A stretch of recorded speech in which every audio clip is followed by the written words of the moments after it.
बिनु तेरे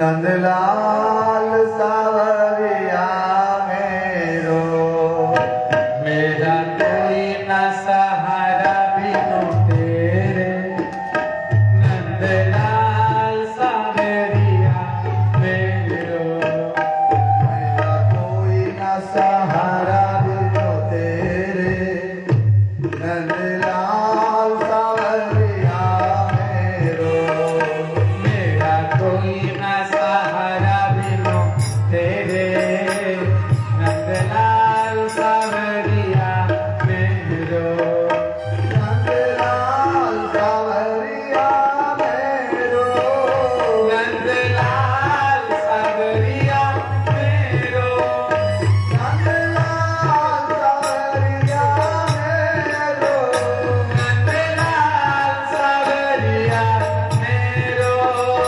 गोपाल सावरिया मेरो गोपाल सावरिया मेरो मेरा कोई ना मेरा कोई ना जय हो मेरा कोई ना सहारा बिनु तेरे लाल सावरिया मेरो मेरा कोई ना सहारा बिनु तेरे नंदलाल सावरिया मेरो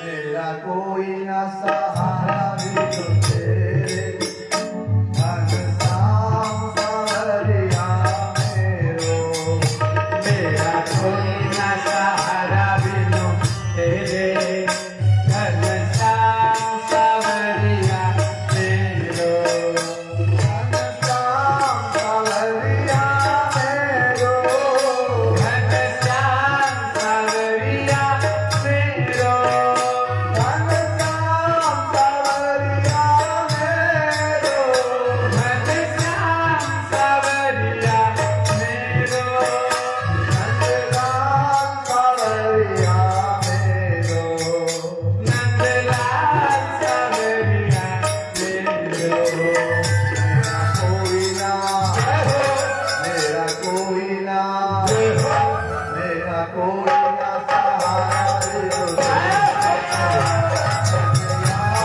सावरिया मेरो मेरा कोई ना सहारा बिनु तेरे नंदलाल सावरिया मेरो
परम उपादेय परम शास्त्र जीवर चरम कल्याण स्वरूप समस्त वेद इतिहास पुराण सार श्रीमद् भागवत कथा मैंने आज को 7 दिन धरी शुणी आसुली। आज भागवत कथार विश्राम दिवस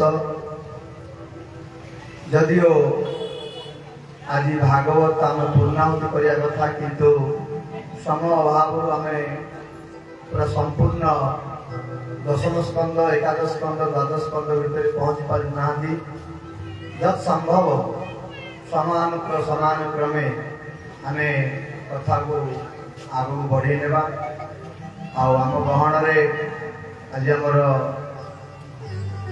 जने परम भक्त भागवत वक्ता श्रीपाद त्रिलोचन प्रभु श्रीपाद करुण कृष्ण प्रभु विद्यमान अच्छा आम अनुरोध करवा से किसी आमको भागवतर तत्व किसी प्रदान करेंगे। तापर आम पाखे पुणी आउ जड़े भागवत वक्ता अच्छा श्रीपाद कालिया प्रभु सी किसी आज कथा आमको किस समय कहले तापर आम कथा आगू बढ़िया।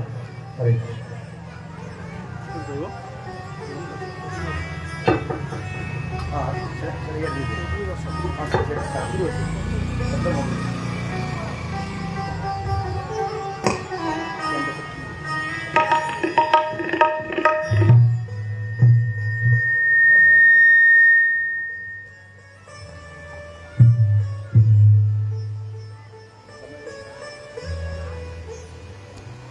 कृष्ण।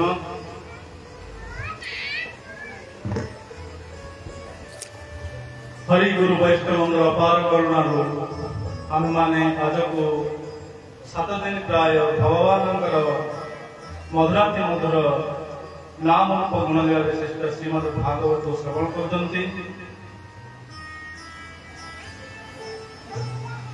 यह ही हूँ मनुष्य जीवन चरम लक्ष्य। भागवत कहगला भाग्योदयेन शतजन्म कर्म समापितेन साधु संग लभ्यते। साधु संग जो आम प्राप्ति होती यहाँ आम इच्छा हुई नहीं, भगवान विशेष कृपा हुए से जीव को साधु संग लाभ हुए। कि साधु संगर लाभ केतबेले मिलिबो जेतबेले साधु मानक मुख निश्चित वाणी को आम जीवन आपणे।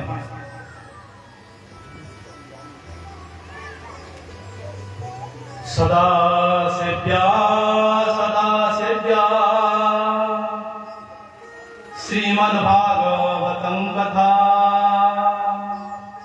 जस्य श्रवण मात्रेण हरिस्थितं समाश्रये। सुत गोस्वामी सोनगाद ऋषि मान कहते, हे सोनगाद ऋषि माने सदा सेव्या श्रीमद् भागवतं कथा जस्य श्रवण मात्रेण हरिस्थितं समाश्रये। जीवन जीवन के परम कर्तव्य कौन ना सदा सर्वदा से श्रीमद् भागवत कथा को सुनिब, स्मरण करिबो आउ मरण करिबो। से गोटिए काम दिया ताव संसार चक्र आस्मिन् भ्रमतः ज्ञानतः पुमान् यावत् कर्णगता नास्ति सुखशास्त्र तथाक्षरम्। ए जीव अनादि काल कर्म पास बंधन बांधी हुई से जन्म मुक्त करे पड़े। केम पर्यंत पड़िबो ना जेउ पर्यंत कि तार कर्णगति देई सुखदेव गोस्वामी को मुखनिष्ठ भागवत कथा प्रवेश करि नाही। तार कथा प्रवेश करिया मात्रे जीवर संसार बंधन टूटिଥାଏ। तेणु भागवत कथा এই জগতরে সবু বড় দুর্লভ। তেণুকরি আমি যে কথা শুনে বসুଛନ୍ତି, যে কথা শ্রবণ করছেন, তাহার মূল্য কেতে তাহা দেবতা মানে চিন্তা করে বলুଛନ୍ତି, আহা এই জীব বর্তমান মনুষ্য শরীর ধারণ করে ভারত জন্মগ্রহণ কলা আর জীবনের সার্থকতা স্বরূপ শ্রী ভাগবত শ্রবণ করছি। দেবতা মানে তাকে ধন্য গ্রহণ করে। এই ভাগবত কথা যে ঠিক শ্রবণ করে তার কোন হয় না সুখদেব গোস্বামী পরিচিত মহারাজ বলতে যস্যং বৈ শ্রূয়মাণায়ং কৃষ্ণে পরম পুরুষে ভক্তি উৎপত্তি পুংসঃ শোক মোহ ভয়াপহা। जस्यं वैश्वमाणायां कृष्णे परम पुरुषे जीव जते बेले भागवत कथा सुनिया को इच्छा करिवो सेतबेले कोन हबो ना ता हृदय रे भक्ति उदय हबो। भक्ति उदय रे कोन हबो ना शोक भय पहा पहा माने तंद्रा दूरीभूत होई भगवान को चरण पाद पद्म रे अहेतुकी अप्रतिहत भक्ति हबो। तेणुकरी आम निमंते परम कर्तव्य होची सदा सर्वदा श्रीमद् भागवत कथा को श्रवण करिबा, स्मरण करिबा आ मनन करिबा। काहेकि ନା ଶ୍ରୀମଦ୍ ଭାଗବତ କଥାରେ ଜୀବନର ସାରାଂଶ ଅଛି। ରାମାୟଣରେ ଆମେ କଣ କରିବା ଉଚିତ ତାହା ଉଲ୍ଲେଖ ଅଛି। ମହାଭାରତରେ ଆମେ କଣ କରିବା ଅନୁଚିତ ତାହା ଉଲ୍ଲେଖ ଅଛି। ଆଉ ଶ୍ରୀମଦ୍ ଭାଗବତରେ ଆମର ମୃତ୍ୟୁ ପରେ ଆମର ପରମ ଗତି କିପରି ହବ ତାହା ଉଲ୍ଲେଖ ଅଛି। ଅତଃ ପୃଚ୍ଛାମି ସଂସିଧି যোগিনাং পরমো গুরুঃ পুরুষস্য যৎ কার্যং নিয়মানস্য সর্বদা। পরীক্ষিত মহারাজ সুখদেব গোস্বামীଙ୍କୁ প্রশ্ন কଣ କଲେ? आसन्न मृत्यु पर जीवन कर्तव्य कौन? आज सदा सर्वदा का कथा शुणिब, कार गुण गान करिब, का कथा स्मरण करिब। ए दुईटी होछि जीवन सबरा मूल्यवान प्रश्न। आमर जीवन गति कौन हबो आ हम प्रति समय कौन करे उचित ताहा ही श्रीमद् भागवत उल्लेख अछि। सुखदेव गोस्वामी कहते एतावानेव लोके अस्मिन् स्वधर्म परिनिष्ठया जन्मलाभं परं पुंसः अन्ते नारायण स्मृतिः। जीवन लाभ करिवार सारांश केतेबेले मिलिबो ना अंतिम समय होछि हम जीवनर सबठारु परीक्षार बेल। यदि अंतिम समय रे भगवानक स्मरण हला ताहले आमे जीवन पास हबो। आज अंतिम समय भगवान स्मरण हला नहीं ताहले जीवन में फेल है। आमे जते नाटक करतुंदी जते के कथा बोलु जते का करतुंदी जहां अपन जीवन ग्रहण करंतु अंतिम समय घड़ी होची जीवन सबर मूल्यवान समय। एई समय रे भगवान स्मरण हला आमे पास हले, यदि मन स्मरण हला नहीं बोले फेल है। ए नियमटा समस्त में लागू। तेनुरी करी अंतिम समय नारायण स्मृति आसिले कौन करे पड़िबो? तस्मात् सर्वत्मना राजन् हरिः सर्वत्र सर्वदा श्रोतव्यः कीर्तितव्यश्च स्मर्तव्यो भगवन्ना। तस्मात् भारत सर्वात्मा। हे परीक्षित महाराज, जीवन निमंते परम कल्याण एकमात्र मार्ग होची कि सदा सर्वदा भगवानकर नाम रूप गुण लीला को श्रवण करिवो, कीर्तन करिवो, स्मरण करिवो। ताको गोटे काम कर सकय अछि। आ द्वितीय कर्म दिया है अछि। हम द्वितीय कर्म जे कि कहउछन्ती ताको लौकिक कर्म। से कर्म करनर पर हमको पुण्य मिलिबो कि पाप मिलिबो? कि हमर प्राइम ड्यूटी होची भगवान कथा शुणिबा, ताको स्मरण करिबा, आ ताको मनन करिबा। एटा जो प्रैक्टिस हम करिबा जीवन जाको ताहाले अंतिम समय रे भगवान कथा स्मरण करिबा। यदि आमे तो जीवन जा हमर शरीर संसार को देखबा आ संसार का लिप्त रहिबा तार तो संसार मन पड़िबो। एनकरी दुर्लभ मानुष देह देहि नाम क्षण भंगुर तत्रापि दुर्लभ मन्ये वैकुंठ प्रिय दर्शन। ए जो मनुष्य शरीर मिली कि कोन साधारण कथा नुह। गोटे जीवात्मा को 84 लक्ष जन भ्रमण पर भगवान विशेष कृपा हेले मनुष्य शरीर मिले। आ यदि मनुष्य लाभ करी आम अंते नारायण स्मृति न होला ताहला फेल है। तेणुकरी श्रुत गोस्वामी कहले ना नष्ट प्रायेषु अभद्रेषु नित्यं भागवत सेवया भगवती उत्तम श्लोके भक्ति भवति नष्टिकी। बारंबार भागवत सुनिया द्वारा भागवत कथा श्रवण करिया द्वारा हम लाभ कौन हबो ना भक्ति उदय हबो। ए भक्ति उदय हेले ही हम जीवन परम सार्थकता उपलब्धि हबो। तेणुकरी हम समस्त शक्ति लगाई भगवान भक्ति नी आम सार्थकता। और विशेष कहले बहुत समय लगे। आज विश्राम समय महाराज आम पाखर तो बहुत कम समय अच्छी।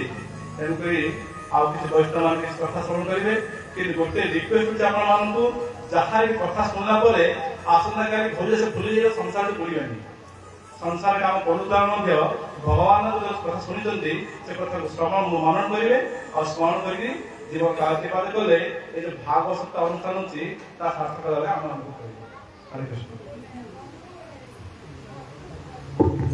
हरे कृष्ण। एत जावत आमने श्रीपाद तरुण कृष्ण प्रभु मुखारविंदरु भागवतर महिमा एवं जीवनर कर्तव्य विषय शुणिले। आ वर्तमान आम श्रीपाद कालिया प्रभु मुखर किसी कथा श्रवण करी तापरे आम आम कथा आरंभ करिया।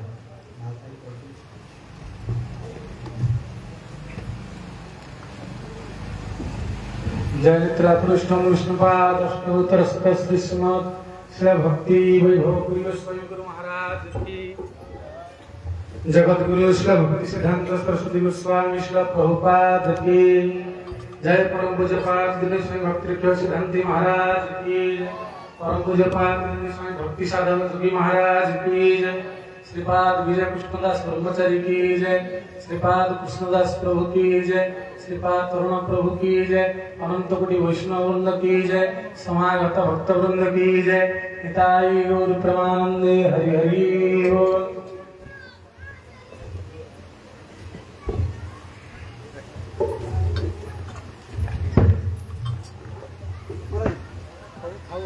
हरे कृष्ण। आमे जेते जन को मुखरु बा साधु को मुखरु जेते थर पाई सुनिला भगवान कथा समस्ते से गोटी कथा कहबे कोन ना संसार होची अनित्य भगवान भजन करिया होची नित्य। आमे समस्त होचंदी आत्मा भगवान होचंदी परमात्मा। आमे तांको भूली जाइथिबा जोगु ए संसार भितर पड़ी आमे दुख कष्ट पाउचंदी। जीव होची तटस्थ शक्ति तेणु कृष्ण भूली सही जीव अनादि बहिर्मुख अतएव मायतार देव संसार आदि दुख भगवान को भूली जाइथिबा जोगु आमे संसार भितर पड़ी वर्तमान कोन पाउचंदी दुख कष्ट पाउचंदी। अशाश्वतम दुखालय भगवान गीता रे कहले ए संसारटा होची दुखर आलय। जदि संसार को आसी कि जदि चाहूची जे मते किछि सुख मिलिबो जेमिति गोटे भोजनालय माने गाड़ी सिंगड़ा जदि बिक्री होची ता से दुकान ले जाई जदि जने मागियो टैबलेट मेडिसिन मागियो से दुकानटा कोन कहबो ओटा पागलटा आसी। ठीक सेही परि भाबरे ए संसार भीतर को आसी आमे समस्ते खोजुछंती कोन सुख। समस्तଙ୍କର केवल गोटी आशा जे किपरि मोर दुखटी दूर हेबो एवं मु किपरि सुख प्राप्ति। समस्ते आमे संसारे जेते जण अछंती दुखरु निवृत्ति होवा सुख प्राप्ति होवा किंतु हमको प्रथम जानिया दरकार भगवान तो कह देले एटा दुखालय एठी तो दुख ही दुख अछि आमे सुख खोजिले मिलियो किपरि तेनु एठी सुख नाही। जणे भाबुची नाही बड़ हेली चाकरी करी सुख पाई प्रहलाद महाराज ताकर जो असुर बालक मान कोन कहले कौमारो आचरे प्राज्ञ धर्मान भागवतानिय दुर्लभं मानुषं जन्म तदपि अध्रुवं अर्थम कहउछंती हे मोर संग माने पिला बेलरु ए भगवान को हरि भजन करिया दरकार ना काहे कि ना मनुष्य जन्मटा हला दुर्लभ जा अति सहज रे मिले नाही। 84 लाख शरीर में भ्रमण करी करी शेष रे जो स्वरटा मिली 84 लाख दुनिया में भ्रमण करछन लास्ट हमको मिलला एटा ए शरीरटा ए शरीर द्वारा जदि हमें चाहिबा भगवत प्राप्ति हे पाइबो आ ए शरीर द्वारा हमको नरक प्राप्ति हे पाइबो। सेतिपई कपिलदेव भगवान कहउछन ताको मां को मां जो मन ए मन होची नरक रे नेकी पकइबो ए मन पुनी भगवत प्राप्ति करिबो। मन जेतेबेले विषयर संग करिवो सेतेबेले से हमको नरक को नबो। मन जेतेबेले साधु संग करिवो भगवान किसी संग करिवो सेतेबेले से कोन हबो ना तार भगवत प्राप्ति हो। सेतिपई हमको सबवेले पई साधु संग करिया दरकार। साधु संग कले हबो कोन ना सतांग प्रसंगा ममवीर्य संविद साधु संग करिवा द्वारा भगवान बीर्यवती कथा साधु माने करिवे। आ साधु माने कोन करिवे जो माने डुप्लीकेट साधु से माने सिना तुम कहबे रात रात केमति कोटिपति कर देबी कि तोर पुओ होनिया पुओ हे जिवो कि झियो हे जिवो हमको मध्य ता दरकार। सेति पई जगतर सबुतु श्रेष्ठ प्रश्न पचाइथिले परीक्षित महाराज सुखदेव गोस्वामी कोन ନା ଅତ ପୃଚ୍ଛାମି ସଂସିଦ୍ଧିଂ ଯୋଗିନା ପରମ ଗୁରୁ ପୁରୁଷସ୍ୟ ଅଯତ୍କାର୍ଯ୍ୟ ମ୍ରିୟମାଣ চ ସର୍ବଦା। ଏକ ନମ୍ବର ଲୋକକୁ ହିଁ ପ୍ରଶ୍ନ ପଚାରେ। ତେଣୁ ସୁଖଦେବ ଗୋସ୍ୱାମୀ ଥିଲେ ଏକ ନମ୍ବର ଲୋକ, ପରୀକ୍ଷିତ ମହାରାଜ ବି ଥିଲେ ଏକ ନମ୍ବର ଲୋକ। ତେଣୁ ପରୀକ୍ଷିତ ମହାରାଜ ପଚାରିଲେ ଜଣେ ମୃତ୍ୟୁ ସମୟରେ ବ୍ୟକ୍ତି କଣ କରିବା ଦରକାର। ତେଣୁ ସୁଖଦେବ ଗୋସ୍ୱାମୀ ତାଙ୍କୁ ଭାଗବତ କଥା କହିଲେ। ତେଣୁ ବର୍ତ୍ତମାନ ଯେତେ ଚାରିଆଡେ ସବୁ ଯୋଉ ଅସତ ଗୁରୁ ଆପଣମାନେ ସମସ୍ତେ ଜାଣିଥିବେ, ଯଦି ସତ୍ ସମ୍ପ୍ରଦାୟର ଜଣେ ଯଦି ମନ୍ତ୍ର ଦୀକ୍ଷା ଗ୍ରହଣ ନ କରିବ ତାହେଲେ ମଧ୍ୟ କଣ ସିଏ ଯେତେ ଭଜନ କଲେ ମଧ୍ୟ ତାର କୌଣସି ଫଳ ପ୍ରାପ୍ତି ହେବ। ତେଣୁ ପ୍ରଥମେ ଆମକୁ ସାଧୁ ସଙ୍ଗ କରିବାକୁ ପଡିବ।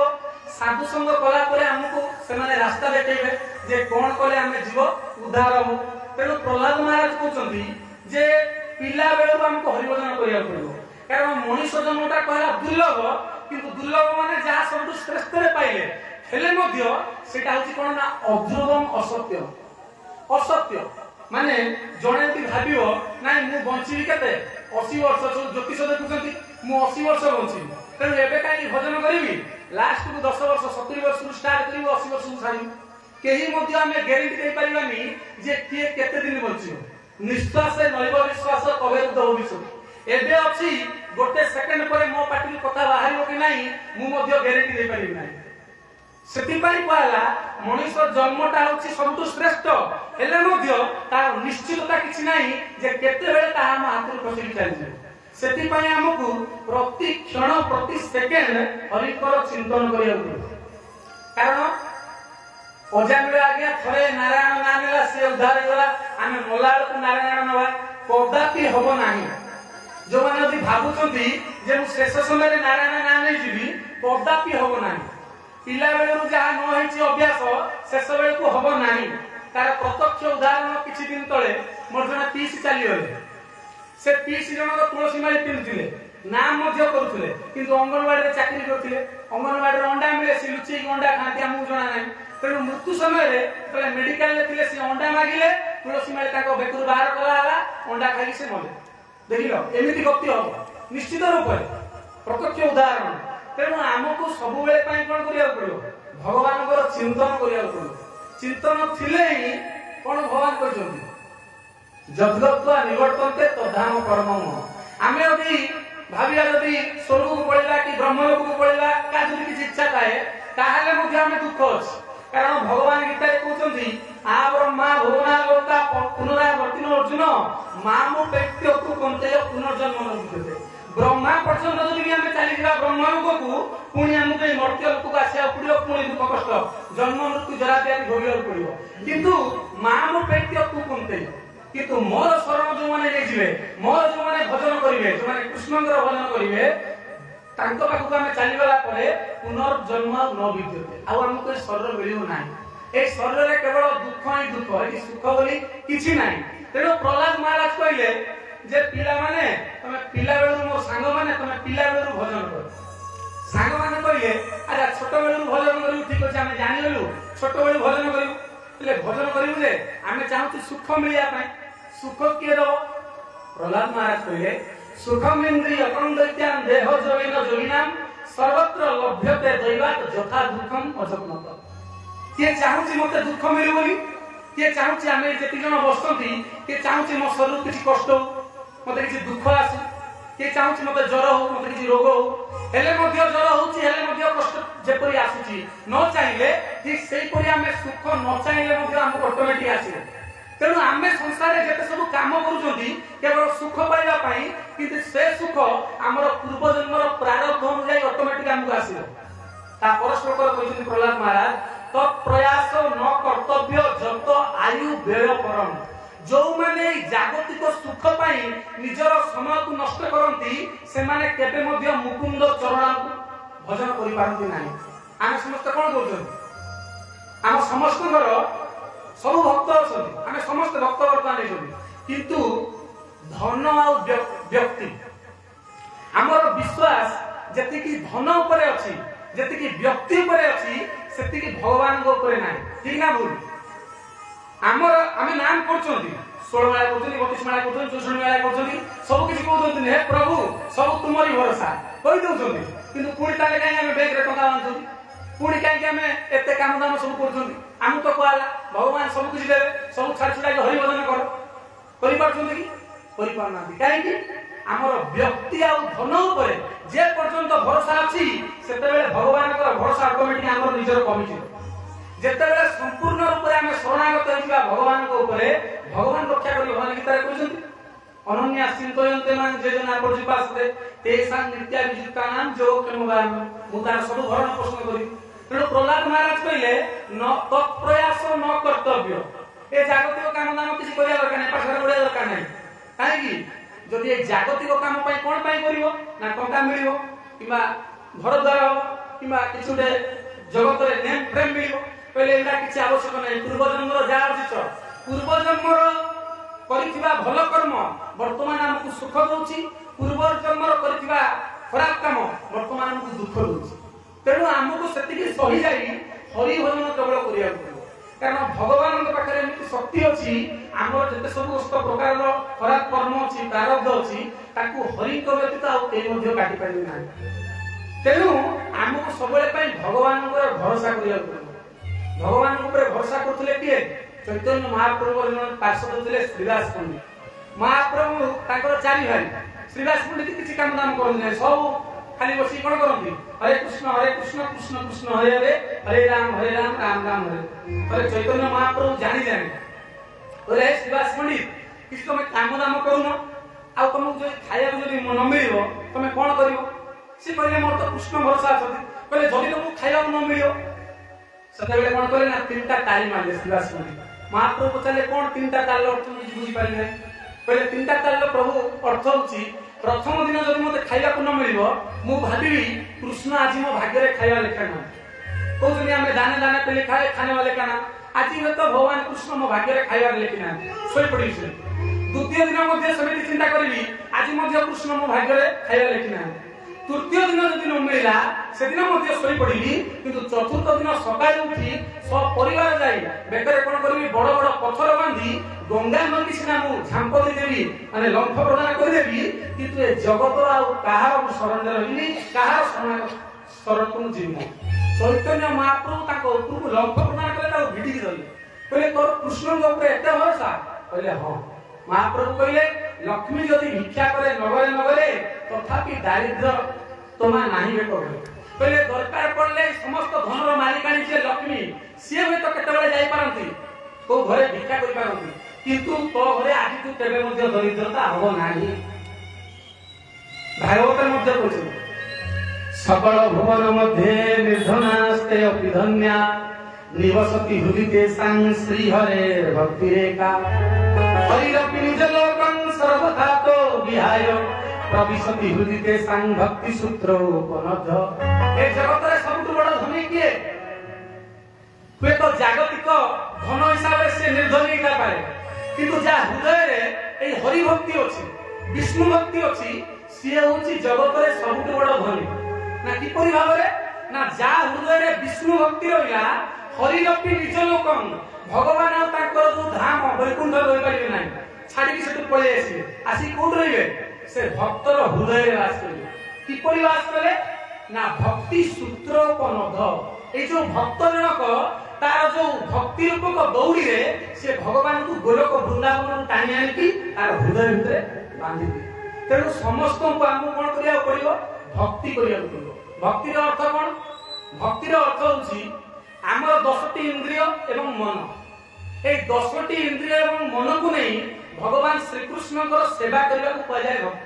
ଆଖି ଦ୍ୱାରା ଭଗବାନଙ୍କୁ ଦେଖିବା, ସାଧୁସନ୍ତଙ୍କୁ ଦେଖିବା ଭକ୍ତି। ହାତ ଦ୍ୱାରା ଭଗବାନଙ୍କ ପାଇଁ ଫୁଲମାଳ ଗୁନ୍ଥି ଦେବା, ଭଗବାନଙ୍କ ଆଗରେ ଦୀପ ବୁଲେଇବା, ଧୂପ ବୁଲେଇବା, ଭଗବାନଙ୍କୁ ପ୍ରଣାମ କରିବା, ଇଏ ହେଲା ଭକ୍ତି। ଭକ୍ତି କିଛି ବଡ଼ ଜିନିଷ ନୁହେଁ। ଆମେ ଯଦି ସରେଣ୍ଡର ହେଇଗଲେ ଗୁରୁ ବୈଷ୍ଣବ ସାଧୁମାନଙ୍କ ଚରଣରେ, ଭକ୍ତି ଅତି ସହଜ। ଯଦି ଆମ ଭିତରେ ଅଭିମାନ ରହିଲା, ତାହେଲେ ଭକ୍ତି ସବୁଠୁ ଅତି ଜଟିଳ, ଅତି କଷ୍ଟ।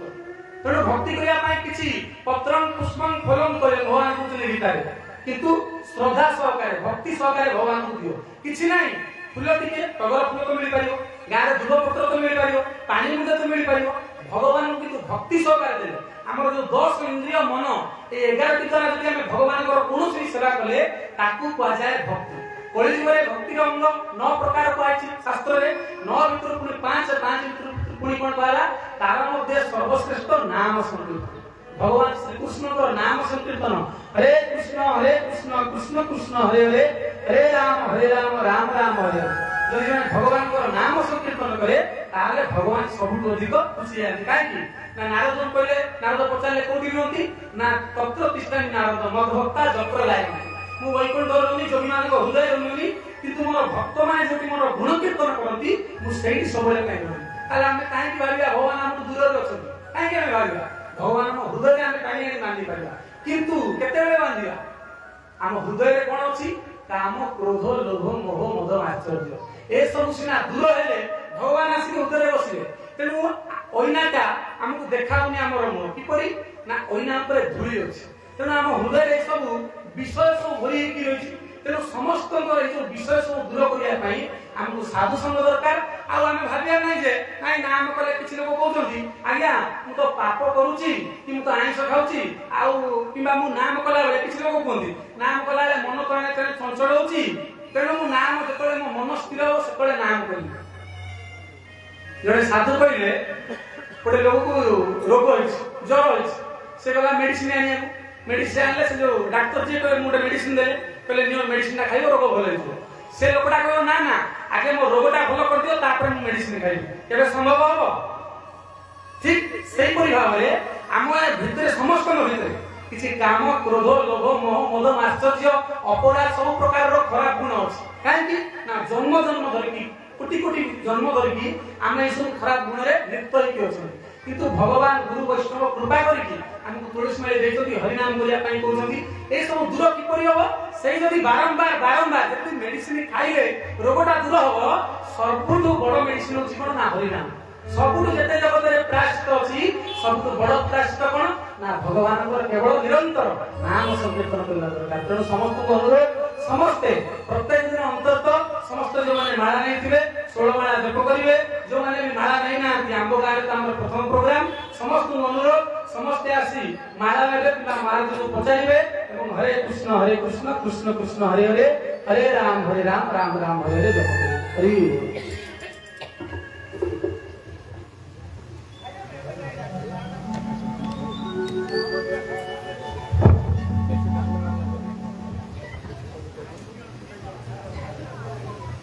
हरि ओम।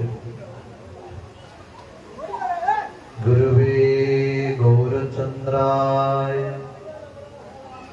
राधिके तदालय कृष्णाय कृष्ण भक्ताय तद्भक्ताय नमो नमः। नमो विष्णुपादाय कृष्णपृष्ठाय भूतले श्रीमते भक्ति वैभव पुरी गोस्वामिनाय गौरवाणी प्रचाराय दृढ़ संकल्प मुहूर्ते कृष्ण शक्ति स्वरूपाय श्री भक्ति प्रदायिने वंशाकल्पतरुभ्यश्च च कृपा सिन्धुभ्येव च पतितानां पावनेभ्यो वैष्णवेभ्यो नमो नमः। श्रीकृष्ण चैतन्य प्रभो नित्यानन्द श्री अद्वैत गदाधर श्रीवासादि गौरभक्तवृन्द। हरे कृष्णा कृष्ण कृष्ण हरे हरे हरे राम राम राम हरे। सर्वादौ प्रातः स्मरणीय मतीय भगवत संबंधदाता पाश्चात्य जगतर गौरवाणी प्रचारक प्रवर श्रीकृष्ण चैतन्य मिशन प्रतिष्ठाता आचार्य प्रवर नित्यनीला पविष्ठ विष्णुपाद परमहंस परिव्रजकाचार्य प्रवर अष्टोत्र सतश्री पूज्य गुरुदेव श्रील भक्ति वैभव पुरी गोस्वामी महाराज पाद पद्मे ए दासाधमर अनंत कोटि दंडवत पूर्वक कृपा भिक्षा प्रार्थना करुछि। तदनंतर मो शिक्षा गुरु पाद पद्म जांग कृपारे अधमको किछि भगवत सेवा करने सौभाग्य लाभ मिली जी कि वर्तमान श्रीकृष्ण चैतन्य विशुद्धर आचार्य जय विष्णुपाद परमहंस परिव्रजक आचार्य प्रवर त्रिवेणी स्वामी भक्ति विचार विष्णु गोसाई महाराज पाद पद्म मध्य अधमर अनंत दंडवत पूर्वक कृपाभिक्षा प्रार्थना करुछि। तदनंतर मंचासीन भागवत अनुष्ठान जे व्यास गदी विराजमान करुछन्ति आम गुरुदेवंकर कृपापत्र भक्ति रक्षक सिद्धांत गोसाई महाराज तांग पाद पतन मध्य अधमर अनंत दंडवत पूर्वक कृपाभिक्षा प्रार्थना करुछि। तदनंतर आमदिग पण्य मठर वर्तमान मठरक्षक श्रीपाद भक्ति साधक महाजगी महाराज एवं आमर विजय कृष्णदास प्रभु कालिया प्रभु उपस्थित समस्त भगवत पिपासु भक्त वृंद समस्त ब्रह्मचारी वृंद समस्त भगवत पिपासु भक्तिमती मातृवृंद समस्त पाद पद्मे अधमर दंडवत प्रणाम करुछि। अधमर से फिर योग्यता नहीं तथापि गुरु वैष्णव मानक आदेश पालन करी किछि भगवत कथा कीर्तन करिया प्रयास करुछि। मोर निश्चय भूल हब आपण माने समस्ते निज निज वैष्णव चित्त गुण द्वारा ये अधम को क्षमा करे बोली मोर अनुरोध। एई अनुष्ठान आज विश्राम दिवस मुगतकादी किछि शुणुली महाराज भगवान लीला चरित्र कहते भागवत वर्णन करा संसार सिंधुवती दुस्तर अतिथिश नान्य प्लव भगवती पुरुषोत्तमस्य लीला कथा रस निसेवेण मंतरेण भवेत् विविध दुख दवार्तितस्य। ये संसार गोटे समुद्र सहित तुलना कले जेपरि गोटे समुद्र को अतिक्रम कर अत्यंत कष्टकर जेते प्रकार तार पहरा आसुले मध्य समुद्र को से अतिक्रम कर ठीक से ये संसार रूपक समुद्र को अतिक्रम अत्यंत कष्ट किंतु समुद्र को अतिक्रम कर जाउछन्ति विदेश को किपरि ना जहाज द्वारा जेपरि जहाज रे बसी समुद्र को अतिक्रम करती ए संसार रूपक समुद्र को अतिक्रम करने गोटे जहाज अच्छी से जहाज यदि आम विराजमान करवा आम अति सहज संसार को अतिक्रम करिपरिबा। से जहाज कौन ना लीला कथा रस निसेवेण पुरुषोत्तमस्य भगवान पुरुषोत्तम श्री कृष्ण जगन्नाथ लीला कथा से लीला कथा को जब आस्वादन करवा भक्त मुखर जदि आम श्रवण करवा कीर्तन करवा स्मरण करवा ताहले आम अति सहज ए संसार सागर को पार पार। तेणु आमर महाप्रभु मध्य कहले साधु संगे हरि कथा यही मात्र चाहिए संसार जनित आ कौन वस्तु नहीं संसार को जय करने आ कौन सी वस्तु नहीं केवल भगवान लीला चरित्र श्रवण कीर्तन स्मरण ही यह मुख्य उपाय। तेणु आम मैंने जदि भगवान लीला चरित्र श्रवण करवा आम अति सहज उद्धार करवा। गोटे छोटिया लीला गोटे कही मु कथा को विश्राम देवी समय है महाराज पाखर आप श्रवण करेंगे जितेबले भगवान श्री कृष्ण बाल लीला करुछन्ति ब्रजरे भगवान 3 वर्ष खंडे हम 2-3 वर्ष हम प्रभु को से समय गोटे फल विक्रिणी गोटे अत्यंत गरीब माता जे कि फल बिक्री कर से भगवान श्री कृष्ण देखी पाता सी इच्छा कले आज मुझे नंदलाल को दर्शन करेंगे। तेणु से फल किसी धरी आसी नंद महाराज गृह आगे बिक्री कर उद्देश्य कृष्ण को दर्शन करेंगे। क्रीणीनिवो फलानि क्रीणीनिवो फलानि जाश्रुत्वा सत्वरम अच्युतः फलार्ति धान्यम आदाय जजो सर्व फलप्रदः।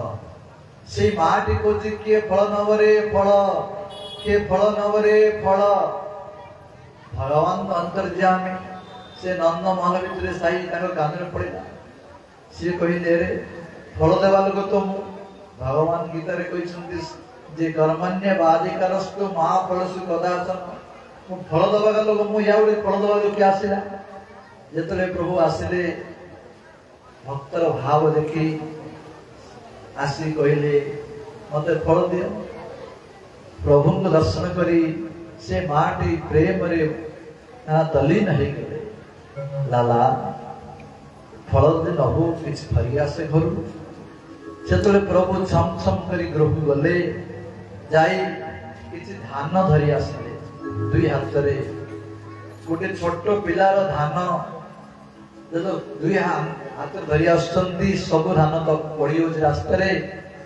से माँ पाक आसला समय गोटे धान थिला से धान टी सुरा रे पकईदे दे फल दे माँ कहले दादा मु गोटे कथा कह शुण बाप कौन हो माँ ना मो गोड़ पर बसबू मत माँ बोली डाक से प्रभु जेपरी जशोदा माता गोड़ पर बसी माँ बोली डाकुले सेहीपरि सही अत्यंत नीच जाति से गरीब माँ गोड़ पर बसी माँ बोली डाकिदेले जेतबेले एपरि प्रभुंकर भाव देखी से माँ मध्य प्रेम रे तल्लीन हो गले तांकर चक्षुर अश्रु प्रवाहित हो लगिला कंठ गदगद हो गला शरीर पुलकित हो गला प्रेम रे तल्लीन हो गले से समस्त किछि फल दे देले प्रभु को आउ जो गोटे धान पकड़े से सुरा को धरी जाउछंती जीवा समय जमुना नदी पाखे देखिले बेसी भारी होची सुराटी सेते बेले सुराटी उलेले देखिले तेतरे धन रत्न भरी होची हीरा नीला मोती सोना भरी होची आमे केतरे केते प्रसन्न ही जानते किंतु सेही मां कण कले ना प्रभु मते ठकी देले एई संसार धन देई से मते तांकर प्रेम धन वंचित करले ना ना हम एई धन चाहू नाही मते भक्ति धन प्रेम धन आवश्यक से धन को से जमुना रे पकई देले ब्रज को आसी कृष्ण का लीला चरित्र दर्शन करी कृष्ण कृष्ण बोली क्रंदन करी दिन बिताइले एई जो भक्ति धन प्रेम धन संपत्ति एई संपत्ति जाल प्राप्त हिची ए संसार धन ता पाखरे किछि नाही आमे से भक्ति धन प्रेम संपत्ति प्राप्त करि नाही बोली ए संसार धन प्रति हमन आसक्ति अछि से प्रति हम धावित होचे तेणु हम लक्ष्य हवा उचित से भक्ति संपत्ति पाइबा प्रेम संपत्ति पाइबा से प्रेम संपत्ति केपरि प्राप्त हबो एपरि भक्त मानक संग लाभ करी एपरि महापुरुष मानक संग लाभ करी तांकर कृपा आशीर्वाद प्राप्त करिवा तांको मुखरु भगवान कथा श्रवण करिवा हरि नाम कीर्तन करिवा उद्देश्य केवल रखियो पड़िबो भगवान पाद पद्म रे भक्ति रख पाइबा प्रेम प्राप्त करिबा कोन अभिलाष न रखी एई प्रेम भक्ति प्राप्त उद्देश्य यदि हम हरि कथा श्रवण करियो हरि नाम करिवा प्रभु चिंता मन निश्चय कृपा करिवे आम मध्य भक्ति प्रेम जागृत हो आ वर्तमान मध्य समय न नाही महाराज मकुर आपण माने हरि कथा श्रवण वंशा कल्पत्रवस्य कृपा सिन्धुः पतितानां पावनेभ्यो वैष्णवेभ्यो श्री राधे कृष्ण जिनका नाम है गोकुल जिनका धाम है ऐसे श्री भगवान को बारंबार प्रणाम है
भजते तादृशी क्रीडा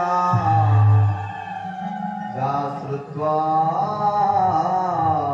तत्परो लभे। काना प्रभु भूलवा सुनो भजते तादृशी क्रीडा जाहा श्रुत्वा तत्परो लभे। भगवान विभिन्न अवतार ग्रहण करी ए संसार में लीला प्रकाश करती से सब श्रवण कर आम मान उद्धार हुए। भजते तादृशी क्रीड़ा जहाँ श्रुत्वा तत्परो लभे। कथा श्रवण करने द्वारा जीवन हुए भगवान को कथा शुणा द्वारा आमर भगवान पाद पद्म भक्ति जागृत हुए। आमर हृदयर कलमश दूरीभूत हुए। भगवान तो अनंत लीला से किछि लीला आम श्रवण करवा। आज ଗତକାଲି ଆମେ ଶ୍ରବଣ କରୁଥିଲେ ଶ୍ରୀକୃଷ୍ଣଙ୍କର 5 ବର୍ଷ ପର୍ଯ୍ୟନ୍ତ ଲୀଳା। ସେ ବାଛୁରୀ ଚରାଇବା ପାଇଁ 4 ବର୍ଷରୁ ଆରମ୍ଭ କରିଥିଲେ। 5 ବର୍ଷ ପରେ ସେ କହିଲେ ନନ୍ଦ ମହାରାଜଙ୍କୁ, କହିଲେ ହେ ନନ୍ଦ ମହାରାଜ, ହେ ପିତାଶ୍ରୀ, ମୁଁ ଏଥର ବହୁତ ବଡ଼ ହେଇଗଲେଣି, ଆଉ ମୁଁ ଏଥର ବାଛୁରୀ ଚରେଇବି, ମୁଁ ଏଥର ଗାଈ ଚରେଇବି। ଆଚ୍ଛା ହଉ ଠିକ ଅଛି, ଗାଈ ଚରା। ଗୋଟେ ଭଲ ଦିନ ଦେଖି, ଗାଈ ଚରେଇବାର ଶୁଭ ଦିନ ଦେଖି ଆରମ୍ଭ କଲେ। କାର୍ତ୍ତିକ ମାସ ଶୁକ୍ଳ ପକ୍ଷ ଅଷ୍ଟମୀ ତିଥିରେ ଭଗବାନ ଗୋଚାରଣ କରିବା ଆରମ୍ଭ କରିଥିଲେ। ସେଇଦିନ ଯେକୌଣସି କାର୍ଯ୍ୟ ଯିଏ ଆରମ୍ଭ କରେ ତାର ସବୁ ବିନା ବିଧାରେ, ବିନା ଦ୍ୱିଧାରେ, ବିନା ବାଧାରେ ତାହା ସଫଳ ହୋଇଥାଏ। ଗୋଚାରଣ କରିବା ପାଇଁ ଯେତେବେଳେ ଗଲେ, ଥରେ ସେ ତାଳବନ ଯାଇଛନ୍ତି। ତାଳବନରେ ସେଠି ଗୋଟେ ଅସୁର ରହୁଥାଏ, ସେ ତାଳବନ ଭିତରେ। ତା ନାଁ ଥିଲା ଧେନୁକାସୁର। ସେ ତାଳ ଗୁଡାକ ସବୁ ପାଚି ଯାଇଥାଏ। ସେ ବ୍ରଜବାସୀ ମାନେ ତାଳର ବାସନାରେ ଆକୃଷ୍ଟ ହେଇ ତାଳ ଖାଇବାକୁ ଯଦି ଯାଆନ୍ତି, ସେ ଯୋଉ ଅସୁର ଥାଏ, ସେ ଅସୁରଟା ଗଧ ରୂପରେ ଥାଏ, ଧେନୁକାସୁର ତା ନା। ସେ କଣ କରୁଥାଏ, ଯିଏ ସେଠିକି ଆସିବ ତାକୁ ଲାତ ମାରିକି ତାକୁ ବିତାଡ଼ିତ କରିଦିଏ, ତାକୁ ମାରିଦିଏ।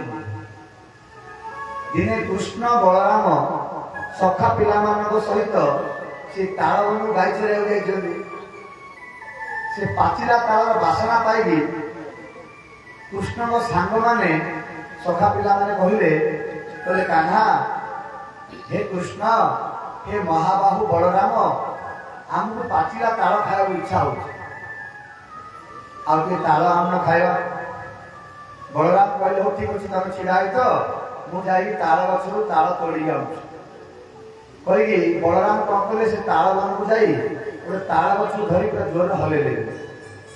ହଲେଇବା ଦ୍ୱାରା ସେ ପାଚିଲା ତାଳ ସବୁ ଝଡ଼ି ପଡ଼ିଲା।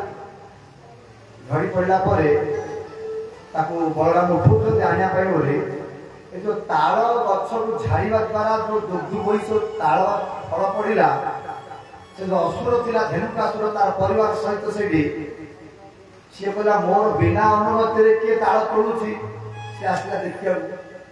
ଦେଖିଲା ବେଳକୁ ବଳରାମ ଦେଖିଲା, ବଳରାମ ତାଳ ଝଡ଼ଉଛନ୍ତି। ରାଗି ଯାଇ ସେ ପୁରା ଦୌଡ଼ି ଦୌଡ଼ି ଆସିଲା।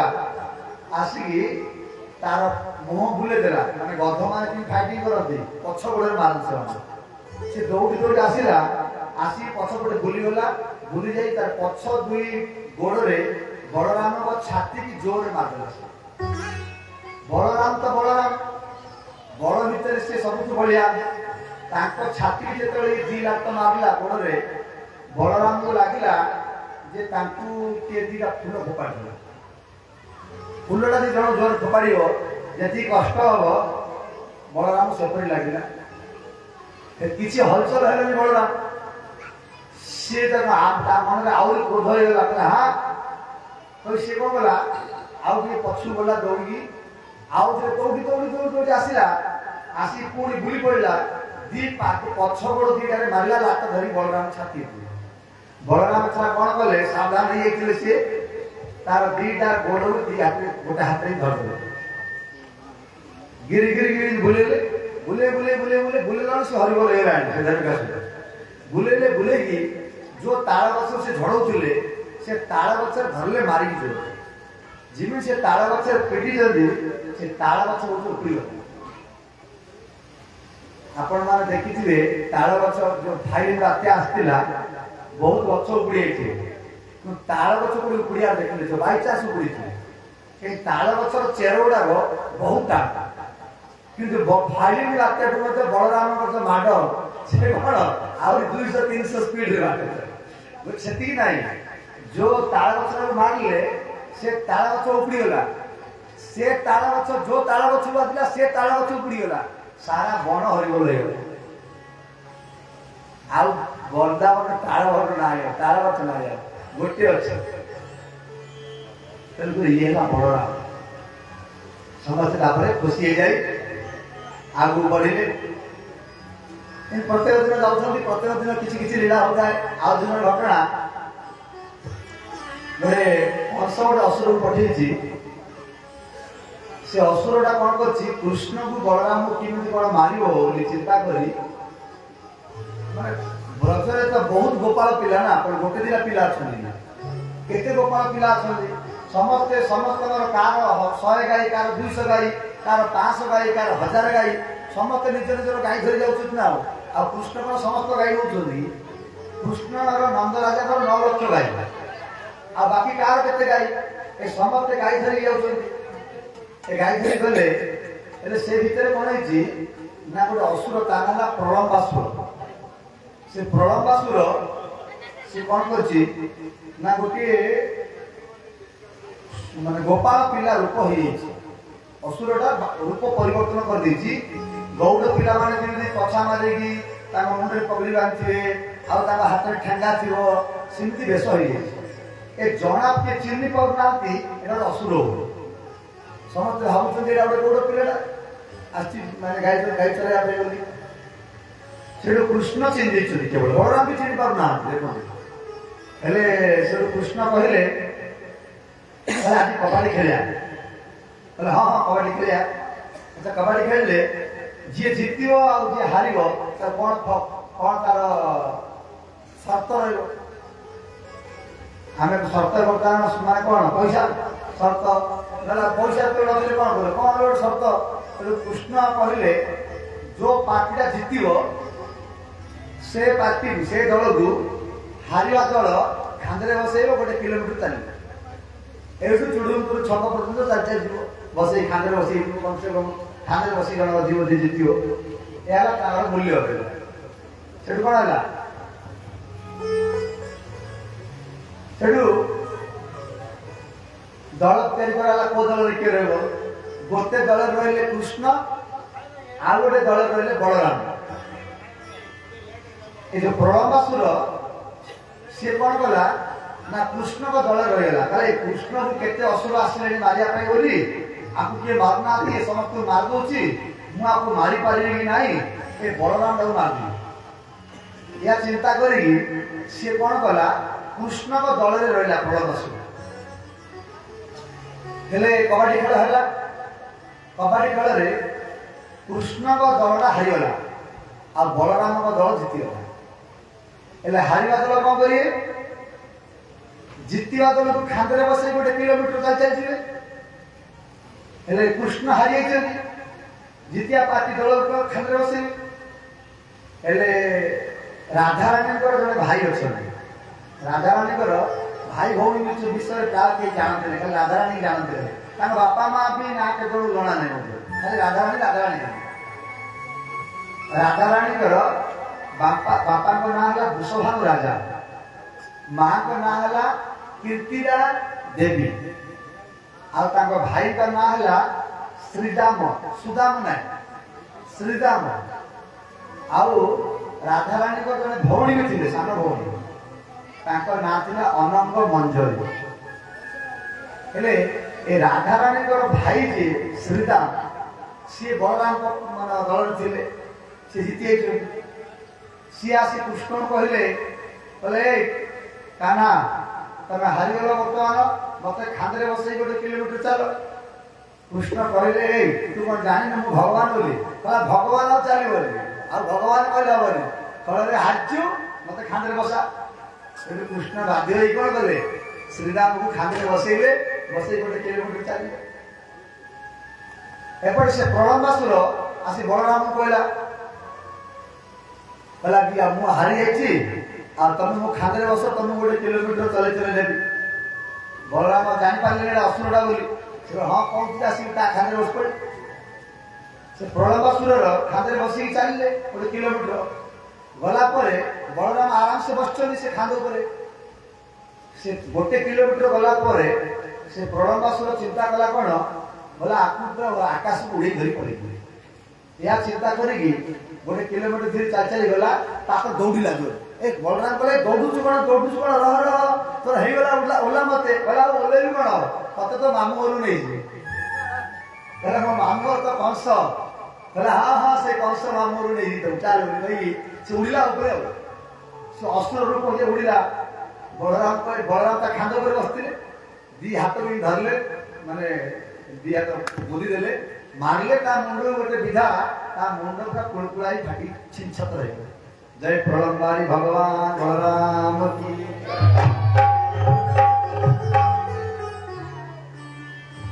ଏପରି ଭାବରେ କେଶୀ ଦତ୍ତ ଆସିଲା, ଆଉ ଗୋଟେ ଆସିଥିଲା ତା ନାଁ ହଉଛି କଣ, ସେ ଗୋପାଳ ପିଲାମାନଙ୍କୁ ଚୋରି କରି ବ୍ୟମାସୁର ଆସିକି ସିଏ ଗୋଟେ କଣ କରୁଥିଲା, ଚୋର ପୋଲିସ ଥରେ କୃଷ୍ଣ ଖେଳୁଥିଲେ ପିଲାମାନଙ୍କ ସହିତ, ସେ ସବୁ ପିଲାମାନେ ଗୁମ୍ଫାରେ ଭର୍ତ୍ତି କରିଦଉଥିଲା, ତାକୁ କୃଷ୍ଣ ଉଦ୍ଧାର କଲେ। ଏପରି ବହୁତ ଅସୁରକୁ ଭଗବାନ ଶ୍ରୀକୃଷ୍ଣ ସଂହାର କଲେ। ସଂହାର କରିସାରିଲା ପରେ ଆଜି ସମୟ କଣ ତ ମୁଁ ଲୀଳାକୁ ସଂକ୍ଷେପ କରି ଆଗକୁ କଥାକୁ ବଢଉଛି ପୂର୍ଣ୍ଣ କରିବା ପାଇଁ। ଯାଇ ପହଞ୍ଚିଲେ ନାରଦ, ଯାଇ ପହଞ୍ଚିଲେ କଂସ ପାଖରେ, କହିଲେ ତମେ ଯେତେ ସବୁ ଅସୁର ପଠଉଛ ସେ ଅସୁର ମାନଙ୍କୁ କିଏ ମାରୁଛି ଜାଣିଛ? କହିଲେ ନନ୍ଦରାଜାଙ୍କର ପୁଅ କୃଷ୍ଣ ବଳରାମ ମାରୁଛନ୍ତି। ନାରଦ କହିଲେ କଂସ ତମେ ଜାଣିନ, ଏଇ ଯୋଉ ନନ୍ଦରାଜାଙ୍କର ପୁଅ କୃଷ୍ଣ ବଳରାମ କହୁନ କି, ଏଇଟା ସିଏ ନୁହନ୍ତି। ଇଏ ଯୋଉ ବଳରାମ, ଇଏ ଦେବକୀଙ୍କର ସପ୍ତମ ଗର୍ଭ ସନ୍ତାନ। ତାକୁ ଦେବତା ମାନେ ଆକର୍ଷଣ କରି ନେଇକି ରୋହିଣୀଙ୍କର ଗର୍ଭ ରଖି ଦେଇଥିଲେ। ଆଉ ଯୋଉ ଅଷ୍ଟମ ଗର୍ଭ ସନ୍ତାନଟା ଦେବକୀଙ୍କର, ସିଏ ଜନ୍ମ ହେଲା ପରେ ବସୁଦେବ ରାତାରାତି ନେଇକି ନନ୍ଦ ଘରେ ଛାଡ଼ି ଦେଇକି ତାଙ୍କ ଝିଅଟାକୁ ଧରି ପଳେଇଥିଲେ। ହଁ, ଏ ବସୁଦେବ ଏତେ ବେଇମାନ, ସିଏ ଏପରି କରିଛି, ମୁଁ ଆଜି ଛାଡ଼ିବି, ଯାଉଛି ବସୁଦେବକୁ ମାରିବି। ନାରଦ କହିଲେ କଂସ ତୁ ବସୁଦେବକୁ ମାରିଲେ କଣ ହବ? ତୁ ଯା, ତୁ ତ ମରିବାକୁ ବସିଛୁ ଏବେ, ତାକୁ ମାରିଲେ କଣ ହବ? ତୁ କିନ୍ତୁ ବଞ୍ଚିବୁ ଚିନ୍ତା କରେ, ତତେ ଯେ ମାରିବା ପାଇଁ ଜନ୍ମ ହେଇଛି ତାକୁ ମାରିବୁ କିନ୍ତୁ ଚିନ୍ତା କରେ, ବସୁଦେବକୁ ମାରିବୁ କଣ? ଆଚ୍ଛା ହଁ ଠିକ କଥା କହି ବସୁଦେବ ଆଉ ଦେବକୀ ସେ ବନ୍ଦୀ ବିଶାଳ ଭିତରେ ରଖିଦେଲା, କଂସ ବନ୍ଦୀ କରିଦେଲା। ତାପରେ ଚିନ୍ତା କଲା ଯେ ନାରଦ ଯୋଉ କଥାଟା ମତେ କହି ଗଲେ ସେଟା କେତେ ଦୂର ସତ। ଅସୁର ମାନଙ୍କର ସବୁବେଳେ ଓଲଟା ବୁଝେ, ତମେ ଯୋଉଟା କହିବ ତା ବିପରୀତ ସେଟା ବୁଝିବ, ବିଶ୍ୱାସ କରିବେ କାହାକୁ ବିଶ୍ୱାସ ସେ ସେଠୁ ବୋଲେ ନାରଦ ଯୋଉ ମତେ କହିଗଲେ ଇଏ କୃଷ୍ଣ ବଳରାମ ହଉଛନ୍ତି ଦେବକୀଙ୍କର ସପ୍ତମ ଅଷ୍ଟମ ଗର୍ଭ ସନ୍ତାନ ବୋଲି, ମତେ ମୁଁ ଜାଣିଲି କିପରି ଏଇଟା। ତାଙ୍କର ଗୋଟେ ମନେ ପଡିଲା କଥା, ଥରେ କଂସ କଣ କରିଥିଲେ, ଦିଗ୍ବିଜୟ କରିବା ପାଇଁ ସାରା ଭାରତ ବର୍ଷରେ ବୁଲୁଥିଲେ, ସବୁ ରାଜ୍ୟକୁ ଯାଇ ତାଙ୍କର ରାଜାମାନଙ୍କୁ ଯୁଦ୍ଧ ଘୋଷଣା କରୁଥିଲେ, ସବୁ ରାଜାମାନଙ୍କୁ ପରାସ୍ତ କରି ସେ ତାଙ୍କର ଧନ ସମ୍ପତ୍ତି ନେଇକି ସବୁ ଯାଉଥିଲେ। କଂସ ଥରେ ଓଡ଼ିଶା ଆସିଥିଲେ, ଦିଗ୍ବିଜୟ ପ୍ରଶାସ ଓଡ଼ିଶା ବି ଆସିଥିଲେ। ଓଡ଼ିଶାର ଗଞ୍ଜାମ ଜିଲ୍ଲାକୁ ଆସି ମହେନ୍ଦ୍ରଗିରି ପର୍ବତ ବି ଯାଇଥିଲେ। ଏ ମହେନ୍ଦ୍ରଗିରି ପର୍ବତ ଠାରୁ କଂସ କଣ କଲେ, ପୁରା ଉଠେଇ କଚାଡ଼ି ଦେଲେ। ଉଠେଇ କଚାଡ଼ି ଦେବାରୁ ସେ ମହେନ୍ଦ୍ର ପର୍ବତରେ ଅଛନ୍ତି କିଏ? ପରଶୁରାମ, ତାକୁ ଜଣା ନାହିଁ ଏଇଟା। ପରଶୁରାମ ସେ ତପସ୍ୟା କରୁଛନ୍ତି। ପରଶୁରାମ ରାଗିକି ବାହାରିଲେ, କହିଲେ ମୁଁ ତପସ୍ୟା କଲା ଭିତରେ ମତେ ଏଠି କିଏ ଆସି ହଇରାଣ କଲା, ଏମିତି ତାକୁ ମାରିକି ଧମ ଧର ଉଠେଇ ବାହାରିଲେ। କଂସ ତ ଦେଖିଛି ପରଶୁରାମକୁ, ଆଉ ଅଛି ପୁରା ଛାନିଆ ଦେହ ସାରା ଝାଳ ପଟ, କଣ କରିବି, ମାରିଦେବେ କି? 21 ଥର ଇଏ କ୍ଷତ୍ରିୟ ମାନଙ୍କୁ ସଂହାର କରିଛନ୍ତି, କହି ତା ଗୋଡ଼ ତଳେ ପଡ଼ିଗଲେ। ମତେ କ୍ଷମା କରିଦେବ, ମୋର ଭୁଲ ହେଲା, ମୁଁ ଜାଣିନି ଆଜ୍ଞା ଆପଣ ଅଛନ୍ତି ବୋଲି। ହଉ ଗୋଡ଼ ତଳେ ପଡ଼ିଗଲୁ ବୋଲି ତ ମାରିପାରିବିନି ମୁଁ, ଆଉ ଏ ଧନୁଟା ଉଠେଇଥିଲି ତତେ ମାରିବା ପାଇଁ ବୋଲି, ଏ ଧନୁ ତତେ ମୁଁ ଦେଇ ଦଉଛି। ଏ ଧନୁଟି ଯିଏ ଭାଙ୍ଗିଦବ ତୁ ଜାଣିବୁ ତତେ ସେ ମାରିବ, ନହେଲେ ଆଉ କିଏ ମାରିପାରିବ। ଏ ଧନୁକୁ ଉଠେଇବା ସମସ୍ତର ଶକ୍ତି ନାହିଁ, ସେ ମୋର ଭଳି ପରାକ୍ରମୀ ହେଇଥିଲେ ହିଁ ଧନୁକୁ ଉଠେଇ ପାରିବ ସିଏ। ଆଉ ତୁ ଯା, ଏତିକି ଜାଣିଥା। ତ ନାରଦ ଯେତେବେଳେ କହିଲେ ଇଏ ହଉଛି କୃଷ୍ଣ ହଉଛି ଅଷ୍ଟମ ଗର୍ଭ ସନ୍ତାନ ଏବଂ ଆକାଶବାଣୀ ହେଇଥିଲା ତା ହାତରେ ମୋର ମୃତ୍ୟୁ ହବ ବୋଲି, ଏ ତିନିଟା କଥାକୁ ମିଶେଇକି କଂସ ଚିନ୍ତା କଲା, ଯଦି ସେ କୃଷ୍ଣ ବୋଲି ପିଲାଟା ଏ ଧନୁଟାକୁ ଯଦି ଉଠେଇଦବ ଆଉ ଉଠେଇକି ଯଦି ଭାଙ୍ଗିଦବ, ତାହେଲେ ମୁଁ ଜାଣିବି ଯେ ଏଇଟା ନାରଦଙ୍କର କଥାଟା ସତ ତାପରେ ଯଦି ମୁଁ ଜାଣିଦେବି ଯଦି ସେ କୃଷ୍ଣ ବୋଲି ପିଲାଟା ଧନୁଟାକୁ ଭାଙ୍ଗିଦେବ ମୋ ପାଖରେ ଆଉ ଯୋଉ ଗୁଣ୍ଡା ଅଛନ୍ତି ଚାଣୁର ମୁଷ୍ଟିକ ଆଉ ଇତ୍ୟାଦି ସବୁ ଅଛନ୍ତି ତାଙ୍କୁ ଲଗେଇ ସେ ଭାବିବି ବାସ୍ କାମ ଛୁଟି ୟା ପ୍ଲାନ୍ କରିକି ସେ କଣ କଲେ ଅକ୍ରୁରକୁ ଡାକିଲେ କହିଲେ ଅକ୍ରୁର ତମେ ଯାଅ ତମେ ବିଶ୍ୱସ୍ତ ଲୋକ ତମେ ନନ୍ଦରାଜାଙ୍କୁ କହିବ ତାଙ୍କ ଦିଟା ପୁଅକୁ ଧରି ସେ ଆସିବ କୃଷ୍ଣ ବଳରାମକୁ ମୁଁ ଗୋଟେ ଧନୁର୍ଯଜ୍ଞର ଆୟୋଜନ କରୁଛି ଧନୁର୍ଯଜ୍ଞ ଦେଖିବା ପାଇଁ। ଅକ୍ରୁର କଂସକୁ ପ୍ରଣାମ କରି ବହୁତ ଧନ୍ୟବାଦ ଜଣାଇଲେ ଏବଂ ବହୁତ ଖୁସି ହେଇଗଲେ ଅକ୍ରୁର ଏବଂ କହିଲେ କିନ୍ମୟା ଚରିତ ଭଦ୍ର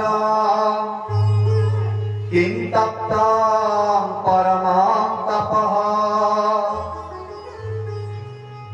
କିନ୍ମୟା ଆଚରିତଂ ଭଦ୍ରଂ ମୁଁ ଏପରି କଣ ମଙ୍ଗଳ କାମ କରିଥିଲି କିନ୍ମୟା ଆଚରିତଂ ଭଦ୍ରଂ କିଂ ତପ୍ତଂ ପରମଂ ତପଃ ମୁଁ ଏପରି ପୂର୍ବ ଜନ୍ମରେ କି ତପସ୍ୟା କରିଥିଲି କିମ୍ବା ହର୍ଥ ଦତ୍ତଂ ମୁଁ ଏପରି ବା କଣ ଦାନ କରିଥିଲି ରକ୍ଷାମି କେଶବଂ ଆଜି ମୁଁ ସାକ୍ଷାତ ରୂପରେ କେଶବଙ୍କର ପାଦପଦ୍ମ ଦର୍ଶନ କରିପାରିବି। ଆହା ଏ କଂସକୁ କିଏ ଶତ୍ରୁ କହୁଥାଇପାରେ କିନ୍ତୁ ମୋ ପାଇଁ ସେ ପରମ ମିତ୍ର ମତେ ସିଏ କୃଷ୍ଣ ବଳରାମକୁ ମୋ ରଥରେ ବସେଇକି ଆଣିବା ପାଇଁ ସୁଯୋଗ ଦେଲା।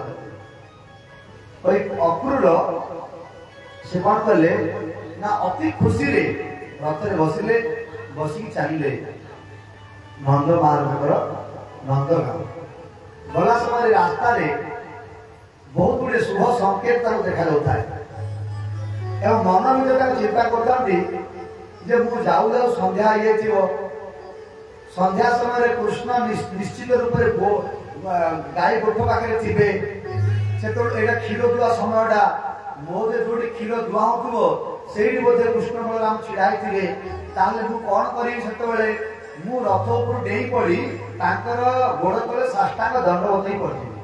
ଆଚ୍ଛା ମୁଁ ଯେତେବେଳେ ଦଣ୍ଡବତ ହେଇ ପଡିବି ସେତେବେଳେ କୃଷ୍ଣ ବଳରାମ ମତେ କଂସର ଦୂତ ଭାବିକି ତିରସ୍କାର କରିବେ ନାହିଁ ତ କହିଲେ ନା ନା ସେ ତ ଅନ୍ତର୍ଯାମୀ ସେ ଜାଣିପାରିବେ ମୁଁ ତାଙ୍କର ଭକ୍ତ ବୋଲି ନିଶ୍ଚୟ ଦି ଭାଇ ମୋର ହାତକୁ ଧରି ଉଠେଇବେ ଆଉ ମତେ ଘରକୁ ପାଛୋଟି ନେବେ ଏହା ମୋର ଅନୁମାନ ହଉଛି। ଏହା ସବୁ ଆଲୋଚନା କରି କରି ଚିନ୍ତା କରି କରି ଆସୁଛନ୍ତି ସତକୁ ସତ ସେ ଯାହା ମନରେ ଭାବୁଥିଲେ ତାହା ହିଁ ହେଲା। ସନ୍ଧ୍ୟା ସମୟରେ ନନ୍ଦଗାଁରେ ପହଞ୍ଚିଲେ ଏବଂ କୃଷ୍ଣ ବଳରାମକୁ ଖୋଜି ଖୋଜି ଗାଈ ଗୋଷ୍ଠ ପାଖରେ ପହଞ୍ଚିଲେ ଗାଈ ଯୋଉଠି ଧୁଆ ହଉଥିଲା କୃଷ୍ଣ ବଳରାମ ସେ ଛିଡା ହେଇଥିଲେ ତାଙ୍କୁ ଦେଖି ସାଷ୍ଟାଙ୍ଗ ଦଣ୍ଡବତ ପଡିଗଲେ। କୃଷ୍ଣ ବଳରାମ ତ ଅନ୍ତର୍ଯାମୀ ଜାଣନ୍ତି ସବୁ କିଛି କଥା ତଥାପି ମନୁଷ୍ୟ ଲୀଳା କରୁଛନ୍ତି ସିଏ ପଚାରିଲେ ଆପଣ କିଏ? ଅକ୍ରୁର କହିଲେ ମୁଁ ହଉଛି ତମ ଲେଖାରେ ପକ୍କା ଲାଗିଲା ଆଉ ମୋ ନାଁ ହେଲା ଅକ୍ରୁର। ଓ ହଁ ଆମେ ଶୁଣିଛୁ ଆପଣଙ୍କ ନାଁ ଅକ୍ରୁର ପକ୍କା ଆସ ଆସ ଘରକୁ କହି ବଳରାମ ଗୋଟେ ହାତକୁ ଆଉ କୃଷ୍ଣ ଗୋଟେ ହାତକୁ ଧରି ଚାଲ ଚାଲ ଘରକୁ କହି ତାଙ୍କୁ ପାଛୋଟି ନେଇ ଆସି ଘର ପାଖରେ ଘର ଦ୍ୱାର ମୁହଁରେ ଆଣି ଅକ୍ରୁରଙ୍କର ପାଦ ଧୋଇଦେଲେ ତାଙ୍କର ଗାମଛାରେ ପାଦ ପୋଛିଲେ ପାଦ ପୋଛିକି ତାଙ୍କୁ ନେଇ ଗୋଟେ ଖଟ ଉପରେ ଶୋଇଦେଲେ କହିଲେ ଏତେ ଦୂରରୁ ଆସିଛନ୍ତି ଆପଣ ଥକା ହେଇଯାଇଥିବ ଆପଣ ଟିକେ ବିଶ୍ରାମ ନିଅନ୍ତୁ। କୃଷ୍ଣ ବଳରାମ ଗୋଟେ ପାଦ ଅକ୍ରୁରଙ୍କର କୃଷ୍ଣ ଆଉ ଗୋଟେ ପାଦ ବଳରାମ ପୁରା ସେବା କରିବାକୁ ଲାଗିଲେ। ଅକ୍ରୁର ଜାଣିଛନ୍ତି ସେ ଭଗବାନ ବୋଲି କିନ୍ତୁ ଭଗବାନ ତ ଲୀଳା କରୁଛନ୍ତି କହିଲେ ଆପଣ ପକ୍କା ଆଉ ଏତେ କଷ୍ଟରେ ଏତେ ପରିଶ୍ରମ କରି ଆସିଛନ୍ତି ଆମେ ସେବା କରୁ ସେ ମନା କରିବା ସତ୍ତ୍ୱେ ଜବରଦସ୍ତ କୃଷ୍ଣ ବଳରାମ ସେବା କରୁଥାନ୍ତି। ଆଉ କୃଷ୍ଣ ପଚାରନ୍ତି କହିଲେ ପକ୍କା ଆଉ ଆମର ସବୁ ଭଲ ନା ସମସ୍ତେ ମାନେ ଯୋଉ ଆମର ଯଦୁ ବଂଶର ମଥୁରା ଯୋଉ ଅଛ ସମସ୍ତେ ଭଲ ନା? ବଳରାମ କହୁଛନ୍ତି ଭଲ କୋଉଠି ଆସିବ ଯୋଉଠି ଆମର ଦୁଷ୍ଟ ମାମୁ କଂସ ଅଛି ସେଠି ଆମ ଜାତିର ଲୋକମାନଙ୍କର ଆଉ ଭଲ କୋଉଠି ଆସିବ? ହେଲା ଆଚ୍ଛା ଅକ୍ରୁର ପକେଇ ଆଉ କହିଲେ ଦେଖି ବର୍ତ୍ତମାନ ଆମର ମାମୁ କଂସଙ୍କର କଣ ସବୁ ଚିନ୍ତାଧାରା? କହିଲେ କଣ ଚିନ୍ତାଧାରା? ସିଏ ଗୋଟେ ଧନୁର୍ଯଜ୍ଞର ଆୟୋଜନ କରିଛନ୍ତି ଆଉ ତମକୁ ଡକେଇ ପଠେଇଛନ୍ତି ତମକୁ ଡକେଇ ପଠେଇ ନେଇ ସେଇ ଧନୁର୍ଯଜ୍ଞ ବାହାନାରେ ସେଠି ତମକୁ ସେ ମାରିବା ପାଇଁ ଚକ୍ରାନ୍ତ କରିଛନ୍ତି।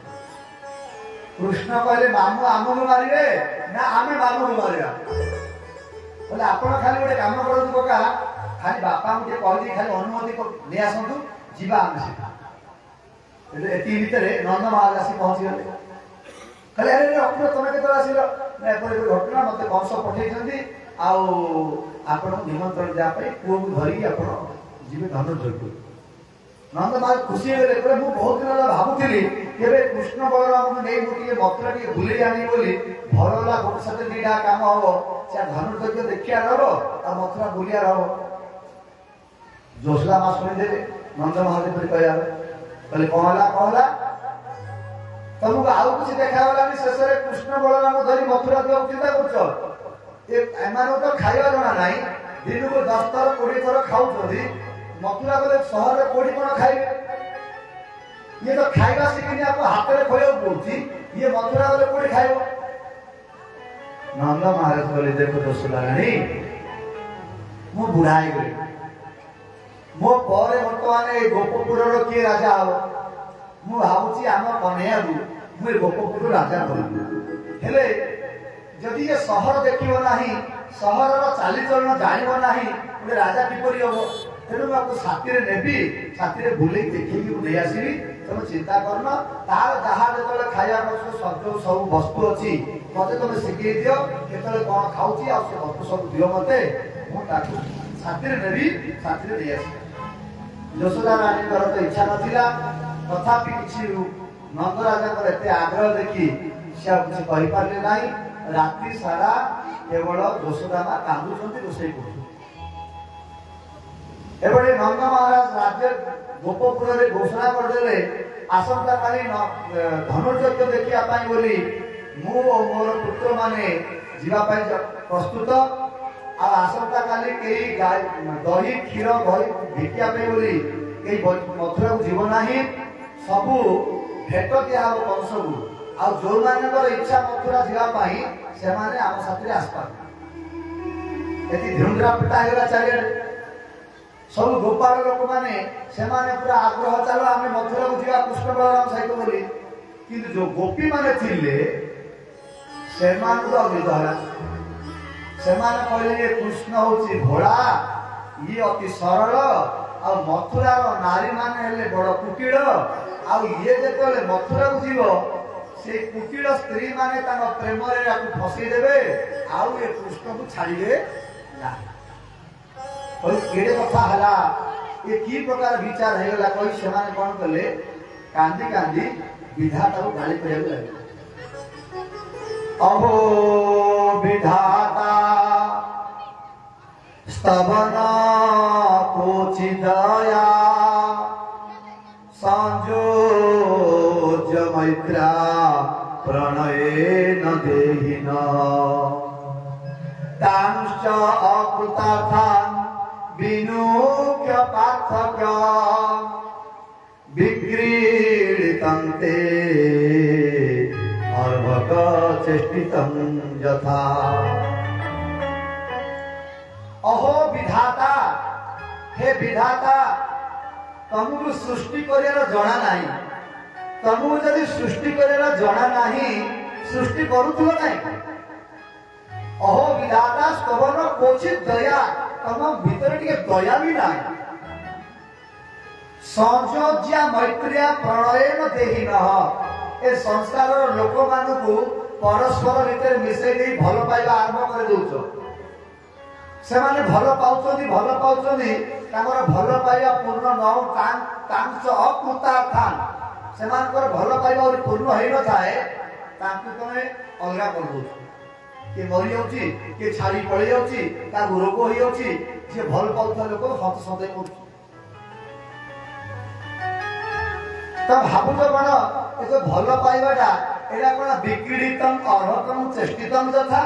ଅର୍ହକ ମାନେ ବାଳକ, ବାଳକର କଣ ବାଲି ଖେଳ ଭଳି ଏ କଣ ପରସ୍ପର ଭିତରେ ଭଲ ପାଇବାଟା? ଛୋଟ ପିଲାମାନେ ନଦୀକି ଯିବେ, ବାଲିରେ କଣ କରିବେ? ଘର ତିଆରି କରିବେ। ସେ ବାଲିରେ ମନ୍ଦିର ତିଆରି କରିବେ, ମନ୍ଦିର ତିଆରି କରିବେ, ଘର ତିଆରି କରି ସବୁ କରିବେ।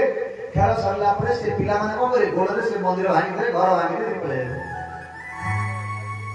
ଭାବୁଛ ବାଲି ଖେଳ ଏଟା ପରସ୍ପର ଭିତରେ ଭଲ ପାଇବା? ଆମେ କୃଷ୍ଣକୁ ଚିହ୍ନି ନଥିଲୁ, କୃଷ୍ଣ ସହିତ ପ୍ରେମ ବଢିଗଲା। ଏବେ କୃଷ୍ଣଙ୍କ ସହିତ ପ୍ରେମ ବଢିଗଲା ପରେ ଶେଷରେ କୃଷ୍ଣକୁ ତମେ ମଥୁରା ଧରି ପଳେଇ ଯିବା ପାଇଁ ବ୍ୟବସ୍ଥା କରୁଛ। ତମେ କାହିଁକି ସୃଷ୍ଟି କରୁଥିଲ ତମକୁ କିଛି ଜଣା ନାହିଁ। ଏଇ ଯୋଉ ଗୋପୀ ମାନେ ବିଧାତାକୁ ଗାଳି କଲେ। ଗୋଟେ ଗୋପୀ କହିଲା ଏ ବିଧାତାକୁ ଗାଳି କଲେ କଣ ହବ? ଏ ସବୁ ଦୋଷ ହଉଛି ଏ ବୁଢା ଅପୁରର। ଏ ବୁଢା ଅପୁରର ଆଉ କିଛି କାମ ନଥିଲା।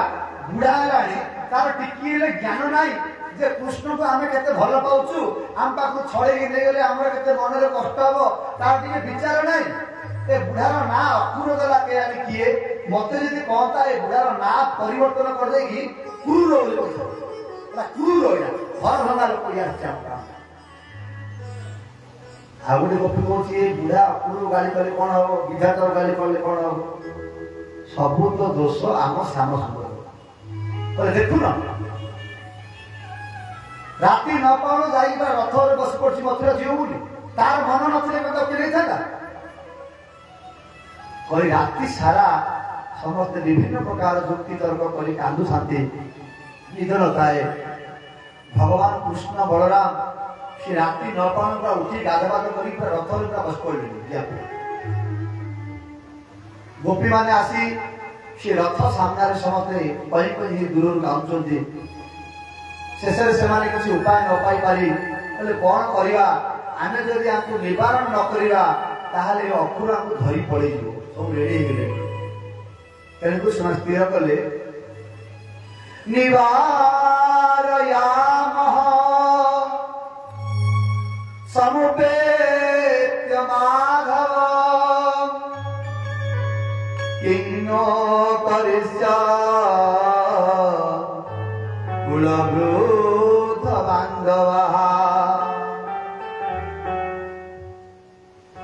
ନିବାରୟାମଃ, ଚାଲ ଚାଲ, ଆମେ ଖାଲି କାନ୍ଦିଲେ କଣ ହବ? ନିବାରୟାମଃ, ଆମେ ତାଙ୍କୁ ନିବାରଣ କରିବା। ସମୁପେତ୍ୟ ମାଧବ, ଏକ ସାଥିରେ ସମସ୍ତେ ଦୌଡ଼ି ଦୌଡ଼ି ଯାଇ ସେ ରଥ ଉପରେ ରଥ ସାମ୍ନାରେ ଶୋଇଥିବା। ଆଉ ଇଏ ରଥ ନବ କେମିତି ଦେଖିବା? ଚାଲ ସମସ୍ତେ ନିବାରୟାମଃ ସମୁପେତ୍ୟ ମାଧବ। ଆଉ ଆଜି ଆମର ଲଜ୍ଜା କଲେ କଣ ଲୋକ ଆମକୁ କହିବେ, ଦେଖ ଏମାନଙ୍କ ଲଜ୍ଜା ହେଇନ ସ୍ତ୍ରୀ ଗୁଡାକ କୃଷ୍ଣ ବଳରାମକୁ କିପରି ମଥୁରା ଯାଉ ଛାଉନାହାନ୍ତି। ଲୋକ କହିବେ, ଲୋକ କହିଲେ କୁହନ୍ତୁ, ଲୋକ ଆମର ନିନ୍ଦା କରନ୍ତୁ, ଲୋକ ଆମକୁ ଯାହା କହିବେ କୁହନ୍ତୁ, ଆମର ଚିନ୍ତା ନାହିଁ କିଛି। ଆମର ତ ପ୍ରାଣ ଆମ ପାଖକୁ ପଳେଇ ଯାଉଛି, ଆମକୁ ନିନ୍ଦା କଲେ କଣ ଅଛି, ନ କଲେ କଣ ଅଛି। ଚାଲ ସମସ୍ତେ କୌଣସି ଲଜ୍ଜା ଖାତିର ନ କରି ଚାଲ ସମସ୍ତେ ଆମେ ଯିବା। ସମସ୍ତ ଗୋପୀ ମାନେ ଆସି ରଥକୁ ଆଗେଇଲେ। ପରିସ୍ଥିତି ବୃକ୍ଷ ମାନେ ବ୍ରଜର ବୃକ୍ଷ ବି ସିଏ ବି ଦୁଃଖିଆ। ବ୍ରଜର ବୃକ୍ଷ ଝାଳ ସବୁ ତଳକୁ ରହିଯାଇଛି। ଯେତେ ସବୁ ଗୋମାତା ଥିଲେ ସେ ଗୋମାତାଙ୍କର ମଧ୍ୟ ମନ ବହୁତ ଦୁଃଖ। ସେମାନେ ମଧ୍ୟ ସେ ସାମ୍ନାକୁ ରଥ ପାଖକୁ ପଳେଇ ଆସି ସମସ୍ତେ ଆଖିରୁ ଝରଝର ଲୁହ ଝରଉଛନ୍ତି, ଗୋମାତା ମାନେ ମଧ୍ୟ। ଏବଂ ଗୋପୀ ମାନଙ୍କର ଅବସ୍ଥା ତ କହିଲେ ନ ସରେ। ଯଶୋଦା ମା ତ ରାତିଠୁ ହିଁ ସେ କାନ୍ଦି କାନ୍ଦି ଅଛନ୍ତି। ଏ ଭିତରେ କୃଷ୍ଣ ଦେଖିଲେ ଯେ ମତେ ଯିବା ରାସ୍ତା ନାହିଁ। ସେ କଣ କଲେ, କୃଷ୍ଣ ସମସ୍ତଙ୍କ ଅଲକ୍ଷ୍ୟ ଭାବରେ ରଥରୁ ଓହ୍ଲେଇ ଆସିଲେ। ଓହ୍ଲେଇ ଆସି ସମସ୍ତ ଗୋପୀ ମାନଙ୍କୁ ଗୋଟେ କୁଞ୍ଜକୁ ଡାକିଲେ। କହିଲେ ଶୁଣ ଶୁଣ ମୋ କଥା। କହିଲେ କଣ? ଦେଖ ତମେ ମାନେ ମୋର ସୁଖ ଚାହୁଁଛ ନା ତୁମର ସୁଖ ଚାହୁଁଛ? ଗୋପୀ ମାନେ କହିଲେ ଆମେ ନିଜ ସୁଖ ପାଇଁ କେବେ ବି ଆମେ ଚେଷ୍ଟା କରିନୁ। ହେ ଶ୍ୟାମ ସୁନ୍ଦର, ସବୁ କେବଳ ଚେଷ୍ଟା ଆମର ଆପଣଙ୍କ ସୁଖ ପାଇଁ। ଶ୍ୟାମ ସୁନ୍ଦର କହିଲେ ଯଦି ମୋ ସୁଖ ପାଇଁ ତମେ ଯଦି ଲଢ଼ାଇଛ, ମୋର ମନରେ ଭାବନା ଅଛି ମୁଁ ଟିକେ ମଥୁରା ବୁଲିକି ଆସିବି ବୋଲି। ମତେ ଟିକେ ଛାଡୁନ କାହିଁକି ତମେ? ମୁଁ କଣ ସବୁବେଳେ ରହିଯାଉଛି ହେଠି ଗଲି ଆଉ ଆଇ। ସମସ୍ତେ ଆବାକ ହେଇଗଲେ। କୃଷ୍ଣଙ୍କର ଏ ଯୋଉ କାହା ସୁଖ ପାଇଁ ତମେ ଏଠି ମତେ ରୋକୁଛ କହିବା ଦ୍ୱାରା ସେମାନେ ଆଉ ମୂର୍ତ୍ତିମନ୍ତ ଛିଡା ହେଇ ପଡିଲେ। ସେମାନେ ଆଉ କାଠ ମୂର୍ତ୍ତି ଭଳି ପଥର ଭଳି ହେଇଗଲେ। ତାଙ୍କର ଆଉ ବୁଦ୍ଧି କାମ କଲା ନାହିଁ।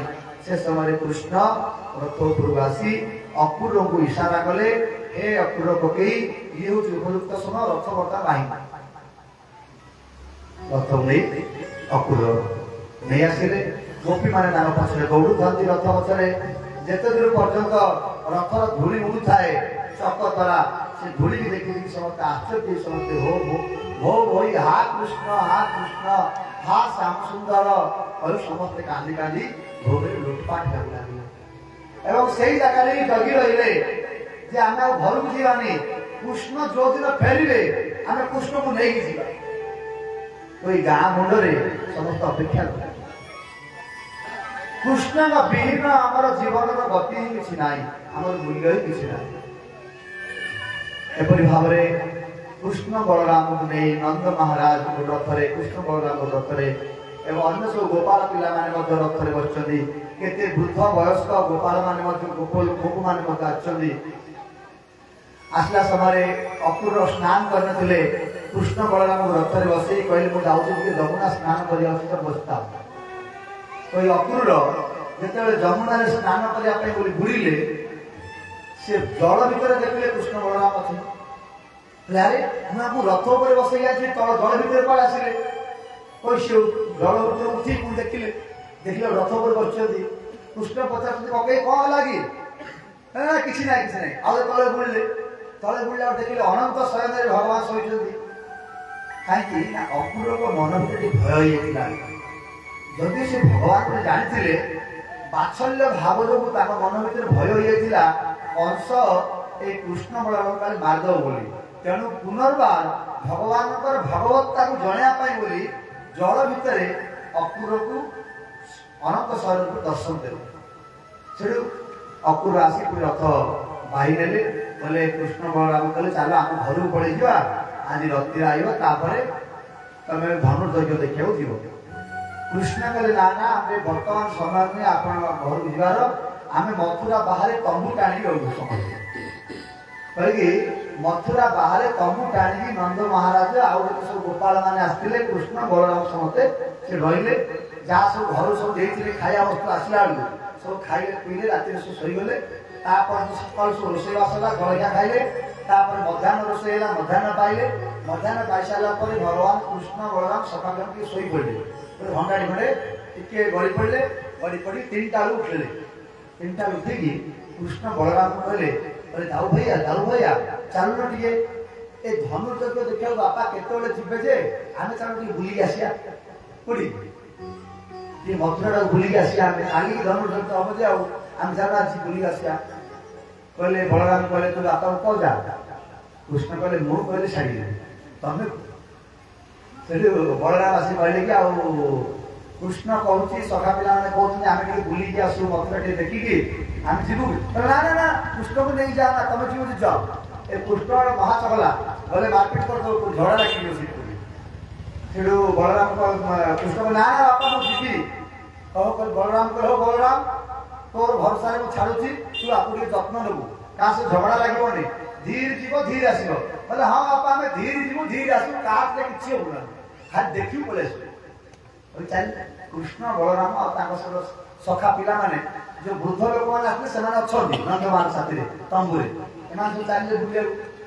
ବାପରେ ବାପ, ମଥୁରା ସହର, ଏ ବ୍ରଜ ଗାଁ ଗହଳିଆ ଗାଁ ଗହଳିଆ ଘର, ଆଉ ବ୍ରଜ ମଥୁରାକୁ ଗଲେ ସେ ସହର ସବୁ ଯାକ ଘର ପୁରା ମାନେ ସୁନାରେ ତିଆରି, ମାନେ ତାଙ୍କର ଦ୍ୱାର ବନ୍ଧ ଗୁଡାକ ସୁନାରେ, ଆଉ କବାଟ ଗୁଡାକ ସବୁ ରୂପାରେ, ଆଉ ତାଙ୍କର କାନ୍ଥ ଗୁଡାକ ଏମିତି ସିମେଣ୍ଟ କାନ୍ଥରେ ସବୁ କଣ ଲଗେଇଛି। ଆମର ତ ଯାହା ପଇସା ଥିବ ଗ୍ରାନାଇଟ ଲଗାଉଛନ୍ତି, ଆଉ ତାଙ୍କ ରାଶିରେ ମଥୁରା ନଗରୀ ସେ ହୀରା ମିଳା ମତେ ସବୁ ଲାଗିଛି, ପୁରା ଚକଚକ କରୁଛି ପୁରା ତାର ମଥୁରା ନଗରୀ। ଆଉ ସବୁ ଲୋକ ଯୋଉ ଲୁଗା ପିନ୍ଧୁଛନ୍ତି ସେ ପୁରା ସାଇନିଂ କରୁଛି, ସାଧାରଣ ଲୁଗା ନାହିଁ। ସେ ଦେଖି ଆଙ୍କ ଶରୀରକୁ ଦେଖିଲେ, ଆଙ୍କ ଲୁଗା ତାଙ୍କ ଲୁଗା ଦେଖିଲା ବେଳକୁ ଆକାଶ ପତଳ ଫରକ। ବୋଲେ ଆମର ଗାଁ ଗହଳିଆ ଏ ଗୌଡ଼ ଲୋକ ଗାଈ ଚରାଇବାକୁ ଗଲା ଭଳିଆ ସାଧାରଣ ଲୁଗା ପିନ୍ଧୁଛନ୍ତି, ଏମାନଙ୍କ ଲୁଗା ସବୁ ଚକଚାକ୍ୟ ଲୁଗା। ଆମକୁ ଦେଖିଲେ ସବୁ ଲୋକ ହସୁଛନ୍ତି, କହିଲେ କୋଉ ଗାଁ ମୁଣ୍ଡରୁ କୋଉ ଗାଁ ଗଣ୍ଡଳିଆ ଲୋକ ପଳେଇଛନ୍ତି ବୋଲି ଭାବୁଛନ୍ତି। ଏ କାହ୍ନୟା ଦେଖୁନୁ କୋଉଠି ଭଲ ଟିକେ ଦାମିକା ପୋଷାକ ଟିକେ ମିଳିବ, ଚକଚକ୍ୟ ପୋଷାକ ଟିକେ ପିନ୍ଧିଥାନ୍ତେ ଆମେ, କୋଉଠୁ ମାଗିବା କଣ କରିବା, କୋଉଠୁ ଆଣିବା। ଏତିକି ଦେଖିଲା ଭିତରେ କଂସର ସବୁ ଲୁଗାପଟା ସଫା କରିକି, କଂସର ଧୋବା ସେ କଣ କରୁଛି ତାକୁ ଆଇରନ୍ ମାରିକି ପୁରା ସଫା କରି ଧରିକି ଆସୁଛି। सखा पिला आखि पड़गला से धोबा उपरे कन्हैया देख देख से लोकड़ा केते बढ़िया बढ़िया सब पोशाक धरी आसुची सब ताकू मागुन कृष्ण कहले मागिया बोले धोबी सुन सुन सुन सुन से सुन सी तो कंसर धोबा साधारण लोक धोबा सी कहला हाँ मत के डाकिला से रागी आस तू किए मत कौन डाकुच कहला मो ना कृष्ण कहले मो ना हला कृष्ण ये मोर बड़ भाई आपना हला बलराम आम बापा हले नंद महाराज जानिछ नंद महाराज ब्रजर राजा आउ आमे गाई चराउ प्रकृत रे ए जगत रे जेते संपत्ति अछि सब संपत्तिर मालिक आमे दी भाई तेणु करी जेते लुगा तू धरचु ए सब लुगार मालिक मध्ये आमे दी भाई ए लुगा दे आमे सुखी से बला हले गाई गया टोका तो देह करे के लुगा पिंधुलु पहला वन जंगल रे गाई चरेवा पिला पहला आमे होते संपूर्ण जगतर मालिक चिन्हिनु रे बापा मु कंसर धोबा देवी धरी पाने तो पाखे जा अछि सब छड़े नै जे रे टुकी दिला जिले कहि दी एवं विकथमानस्य कुपितो देवकी सुता पराग्रेण रजकस्य शिरः काया अपातये कृष्ण कहला एवं विकथा मानस्य एपरि बकबक करथुआ से धोबा रजकर गालो पर मारले मो चापड़ा कौन कहूची मते देखि जेल भीतर ठुकी दउ तू चिन्नु मते मारले मो चापड़ा इमी तो चापड़ा मारले केबे जीवन रे केबे के हेइ नथियो का चापड़ा मारले बेको खसी तळे पड़े केजन खंडारे काटले मते बेकरा तळे पड़ियाटा कष्ट किंतु कृष्ण चापड़ा मारले गालू से बेको पूरा खसी तळे पड़िला सब गोपाल पिला माने थले बढ़िया ला जय कन्हैया लाल की जय कन्हैया बोलेला कोची हम कान्हाबू वाली कोची बढ़िया ला घर सब पिंदिया कहि से तो लुगा पड़ा सब थिला से तो हलदिया लुगा देखि बाहर कर दे दे कृष्ण को आ बलराम को नील रंगर से नील रंगर लुगा बाहर कर दे दे बलराम को तो पिंद आउ बाकी जा बळ करला सांग साथी जे जा थे सब जा झापा झापी सब पिंदी पके ए जो पिंदी पकेले से लुगा जा का कंसर लुगा एमानकर कृष्णकर बयस तो 11 वर्ष 6 वर्ष बलरामकर 12 वर्ष 6 मास से पिला मानकर 13 री 15 री 11 री 10 होइथिबो ए समस्त को ढिला गेला लुगा जा ढिला हेले कोन होला देखाउती बढ़िया तब से कुछ धरी सोचाले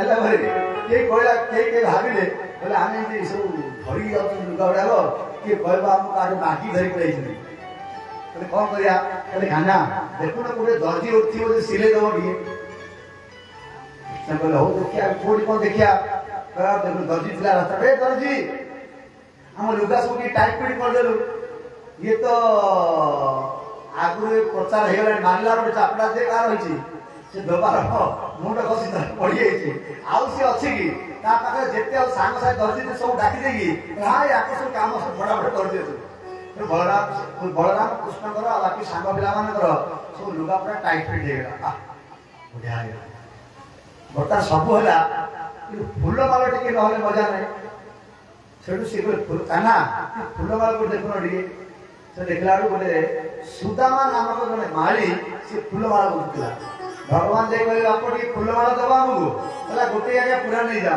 से फूल माला भगवान कहले पैसा नाही कहले पैसा देवा दरकार नाही आपण पिंधन दोइला सेठू भगवान तम साल पे मुक्ति दे देले कहले जा तुम ते फूल माला देलु और मो कहले कुछ अर्थ नाही तते साल पे मुक्ति प्रदान कर साल पे मुक्ति प्रदान कर ड्रेस हे गला फूल माला हे गला तापर ता मन टिके माटी के मन टिके फिका पड़ी जाई छि मुयाउरी के सेंट टिके पड़ले भलो नहीं वासना टिके हेबार अछि ना बोले ब्रजवासी आले सब सेंट पड़तियो वासना फूल माला पड़तियो चंदन लागितियो सेटा ब्रजवासी आले हेले वासना टिके सेंट हेले भलो होता कोडी मिलियो ती गला भीतर जाउ रास्ता रे वासना आसला बढ़िया वासना कोड अछि देखला गोटे झील स्त्री सी कौन कर धरी जाऊँ काना गाना देख देख ये जो स्त्री आगे जाऊँगी बासना अच्छी सी कौन धरी जाऊँगी बासना अतर जिनस मागे कृष्ण कहले सुंदरी ए सुंदरी से थिला कुब्जा ता पिठरे गोटे कुज थिला ताकू समस्ते कुब्जा बोली डाकुଥିଲେ असुंदर बोली डाकुଥିଲେ ए सुंदरी बोली कृष्ण डाकिले सुंदर बोली डाकिले से बोले का डाकुଛନ୍ତି कृष्ण सुंदरी बोली सी आगु पछु अनुछि ए पाखरे किया अलगा सुंदरी नांती कहले हे सुंदरी तम ना कोन जानछ तम हाथ जो चंदन सब अच्छी ना पूरा सुगंध बासना होची आउ आमे होचु दी भाई होचु कृष्ण नंद महादेवर पुओ कृष्ण बलराम आ तमे हमहु दब ना आमे लगेमु से से लज्जित टिके हे जाई कि कृष्ण बापू आसी कहिले अहं दास्य अहं सुंदर दास्य सन्मता त्रिवक्त्रनामा येनुलेपकर्मणि मद्भावितं भोजपतेरतिप्रियम् दीनाजुवां पुण्यतमतपरति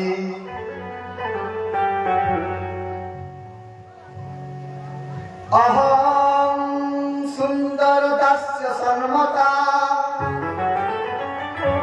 कृष्ण जी कहले हे सुंदरी बोली सी आउ कहीं छाड़ो सी कुब्जा मत कहले हे सुंदर बोली कहदेले कहले हे सुंदर समस्त ना जानि ना करे हे सुंदर मु होची कंसकर दासी त्रिवक्र नामा मो ना होची त्रिवक्रा मो तीन जगह बक्का अछि तेणु लोक मते त्रिवक्रा बोली डाकुଛନ୍ତି कृष्ण तम ना मो ना पूरा फिट तम ना त्रिवक्रा मो ना त्रिवक्र मते मते त्रिवक्र बोली डाकुଛନ୍ତି त्रिवक्रा नामा हेनुले पकर्मणि अरे मोर काम होला चंदन भरिवाला मोर काम हेनुले पकर्मणि मदभावितं भोजपते रति प्रियम अरे कंस पाई बहुत गुड़े दासी चंदन घोरी के आनती जानिछ हे सुंदर मो जो चंदन घोरी की निये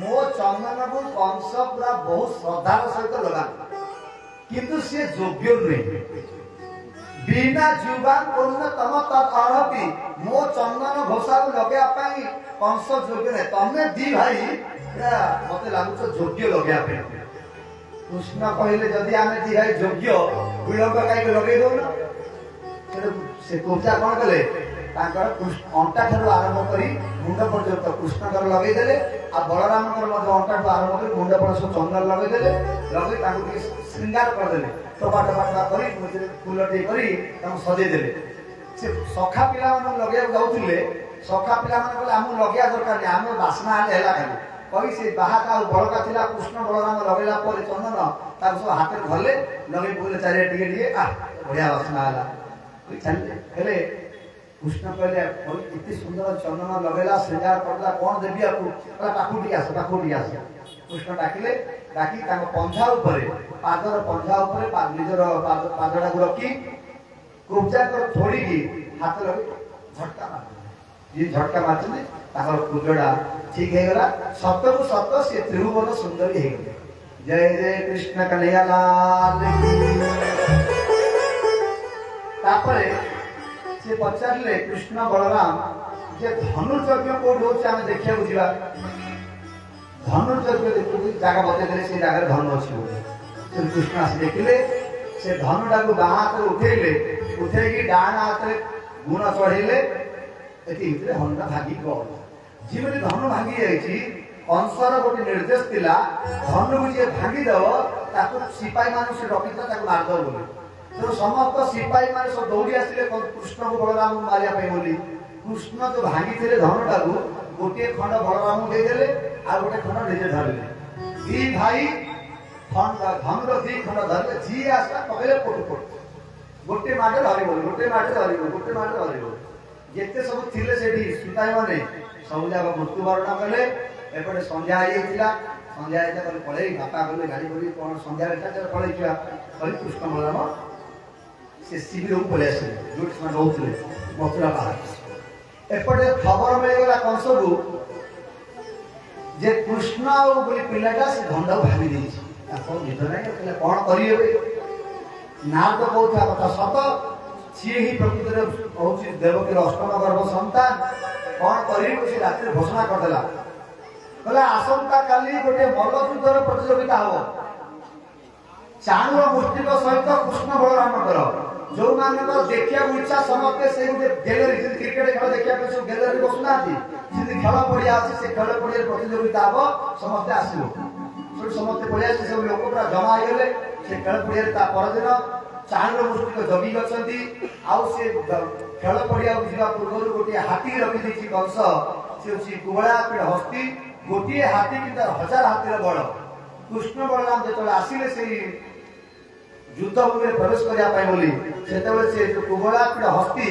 कृष्ण बलराम मारिया बोली आक्रांत कला शेष में बहुत समय युद्ध होती से हाथी सहित कृष्ण बलराम थे कृष्ण को से मारिया दांत थिला से जाऊला मारद बोली कृष्ण टी खसीगले खसीगले दांत दिटा भूमि में बाजिगला दांत भांगीगला जी भांगीगला गोटे दांत धरले कृष्ण आग दांत धरले बलराम से हाथी को मारे सब हाथी पिटले जोरे पिड़ी पिड़ी पिड़ी देह रक्त बाहर बराबरी से हाथीर रक्त बिंदु बिंदु कृष्ण मुहर सब चेयर से पड़ा दी भाई हाथीर दीटा दांत को धरिकी गदा भली से युद्ध भूमि प्रवेश कर मल्लानां असनीम स्त्रीणां स्मरमूर्तिमान् से कृष्ण बलराम जो प्रवेश कले से युद्ध भूमि में मल्ल युद्ध प्रतियोगिता भितर रक्त बिंदु बिंदु तले पड़ी देहरे हाथी दांत धरती मल्ला नाम असनी मल्ल मान देखिए साक्षात जमदूत आसु महाबलवान भाविले स्त्री ना किसी स्त्री लोक से बसते से देखिए कि बलवान देखु ना देखुं ये स्मरण मूर्तिमान साक्षात काम जो आसले बोली जो मैंने पितृस्थानीय बसते से अनुभव कले आम बालक आसला बोली जार जेपरी मनोभावना थिला सेपरी मनोभावना कृष्ण कृष्ण दर्शन कले जो प्रवेश कले से चाणूर और मुष्टिक कहले हे आस आम सहित मल्ल युद्ध कर आम मल्ल युद्ध कर राजा को खुशी करिया कृष्ण बलराम कहले तमे एते बड़ बड़ होइछ तमे एते मोटा मोटा होइछ आमे सब छोट छोट पिला तम सहित कोन मल्ल युद्ध प्रतियोगिता करिया आमे हला एबे एबे केते असुर को मार देछ एबे एबे कुबड़ा पीड़ हस्ती मार देलो तमे और कहउछ जे तमे हमर छोट बोली आस आस कोई से बोले कृष्ण बलराम जबरदस्त मल्ल युद्ध करिया पे बोली आह्वान कले ए सुखदेव गोस्वामी कहउछंदी से माने इमिडिया आह्वान करछंदी तते कि मृत्यु का आह्वान करछन समाने कृष्ण बलराम सहित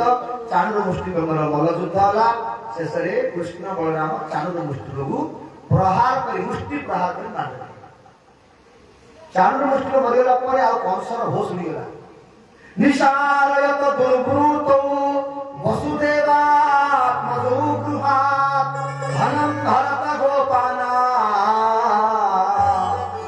नंदन बद्मीत दुर्मति अरे वो सिपाही मैंने देखु चकण निशार एक दुर्वृत्त ए दुर्वृत्त दी जण ए जो वसुदेव दुईटा पुओ शीघ्र बाहर कर एठू आउ धन सब गोप मान धन हरण कर दियो नंद मार्ग बंदी कर तो ये आगा एपरी आदेश देले कृष्ण रागी जाई से कंस जो ऊपर सिंहासन बसथिले से सिंहासन ऊपर से पड़े गले जे जाउछंदी कंस से सिंहासन उठी खंडा द्वारा कृष्ण को मारिया पे आघात करछथि कृष्ण टिके साइड हे गले साइड आदरा कंसर मुकुटडा खुशी तळे पड़े सेते बेले कृष्ण कोन कले प्रकृय केसेषु चला किरीटम निपातरंगो परितुंग पंचा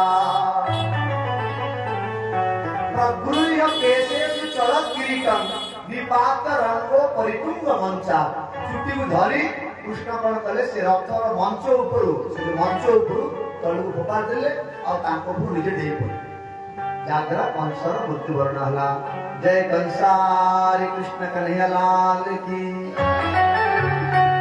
कंसर आउ आठटा भाई थे से माने मारे बसले कृष्ण को बलराम कहले कान्हा तमे तो कंस को मारलो ता भाई के ता भाई मानु मारिया मते टिके मौका दियो फिर बलराम कौन कले जो कंसर आउ जेते भाई थे आठटा से आठटा भाई भी बलराम मते संहार करदेले एपरि भावरे कंसंकर उद्धार कला परे कंसर ससुर जरासंध कृष्ण को मारिया बोली 18 थर युद्ध घोषणा कले शेष 17 थर परास्त कर छाड़ी 18 थर निजे जो 18 थर निजे कृष्ण बलराम डरला भली सब मथुरार लोक मानू द्वारका पठे दे विश्वकर्मा द्वारा समुद्र भितर गोटे नगर तैयारी करी सेठी पळै गले सेठी द्वारका 100 वर्ष रहिले सेठी रुक्मिणी आदि अष्ट पाठ महिषी ओ 16,100 राजकुमारी भगवान विवाह करथिले सेठी समस्त रानी मानकर 10टी लेखे पुत्र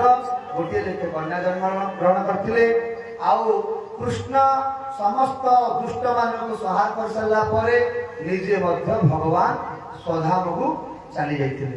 जय जय कृष्ण कन्हैया लाल की जय। कथा का और 11 स्कंद अछि और 12 स्कंद अछि कथा का संपूर्ण करियलानि समय अभावरु जतिंची चेष्टा करी भगवान को स्मरण कले आमे केबे भी चाहिए अनंत भगवान तांकर 10,000 मुखरे से वर्णना करी करी आज पर्यंत भगवान को गुणगान शेष कर पारनाती आमे छार बध जीव आमे भगवान को गुणगान कोन पूर्ण करि परिबा शेष करि परिबा केवल आमे स्मरण करी निज को पवित्र करिबा ए हमर होला लक्ष्य। भागवतर अंतिम श्लोक हला नाम संकीर्तन करिबा समस्त हाथ जोड़ंतु से श्लोकटी उच्चारण करिबा उच्चारण कर सारा पर कथा विश्राम देवा गो माता को विषय हमर कना पड़ा उपेंद्र प्रभु बड़ा मंदिर से विषयटी कहबे टिके आउ तापरे हमें हमर कथा को पूर्ण करू। नाम संकीर्तनं यस्य सर्व पाप प्रणाशनं प्रणामो दुःख शमनं तं नमामि हरिं परं तं नमामि हरिं परं। हरे कृष्ण कृष्ण कृष्ण हरे हरे हरे राम राम राम हरे हरे। जय हरिनाम संकीर्तन की।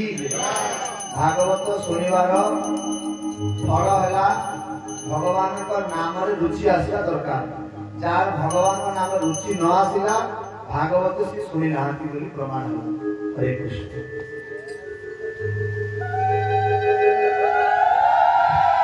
हरे कृष्ण हरे कृष्ण।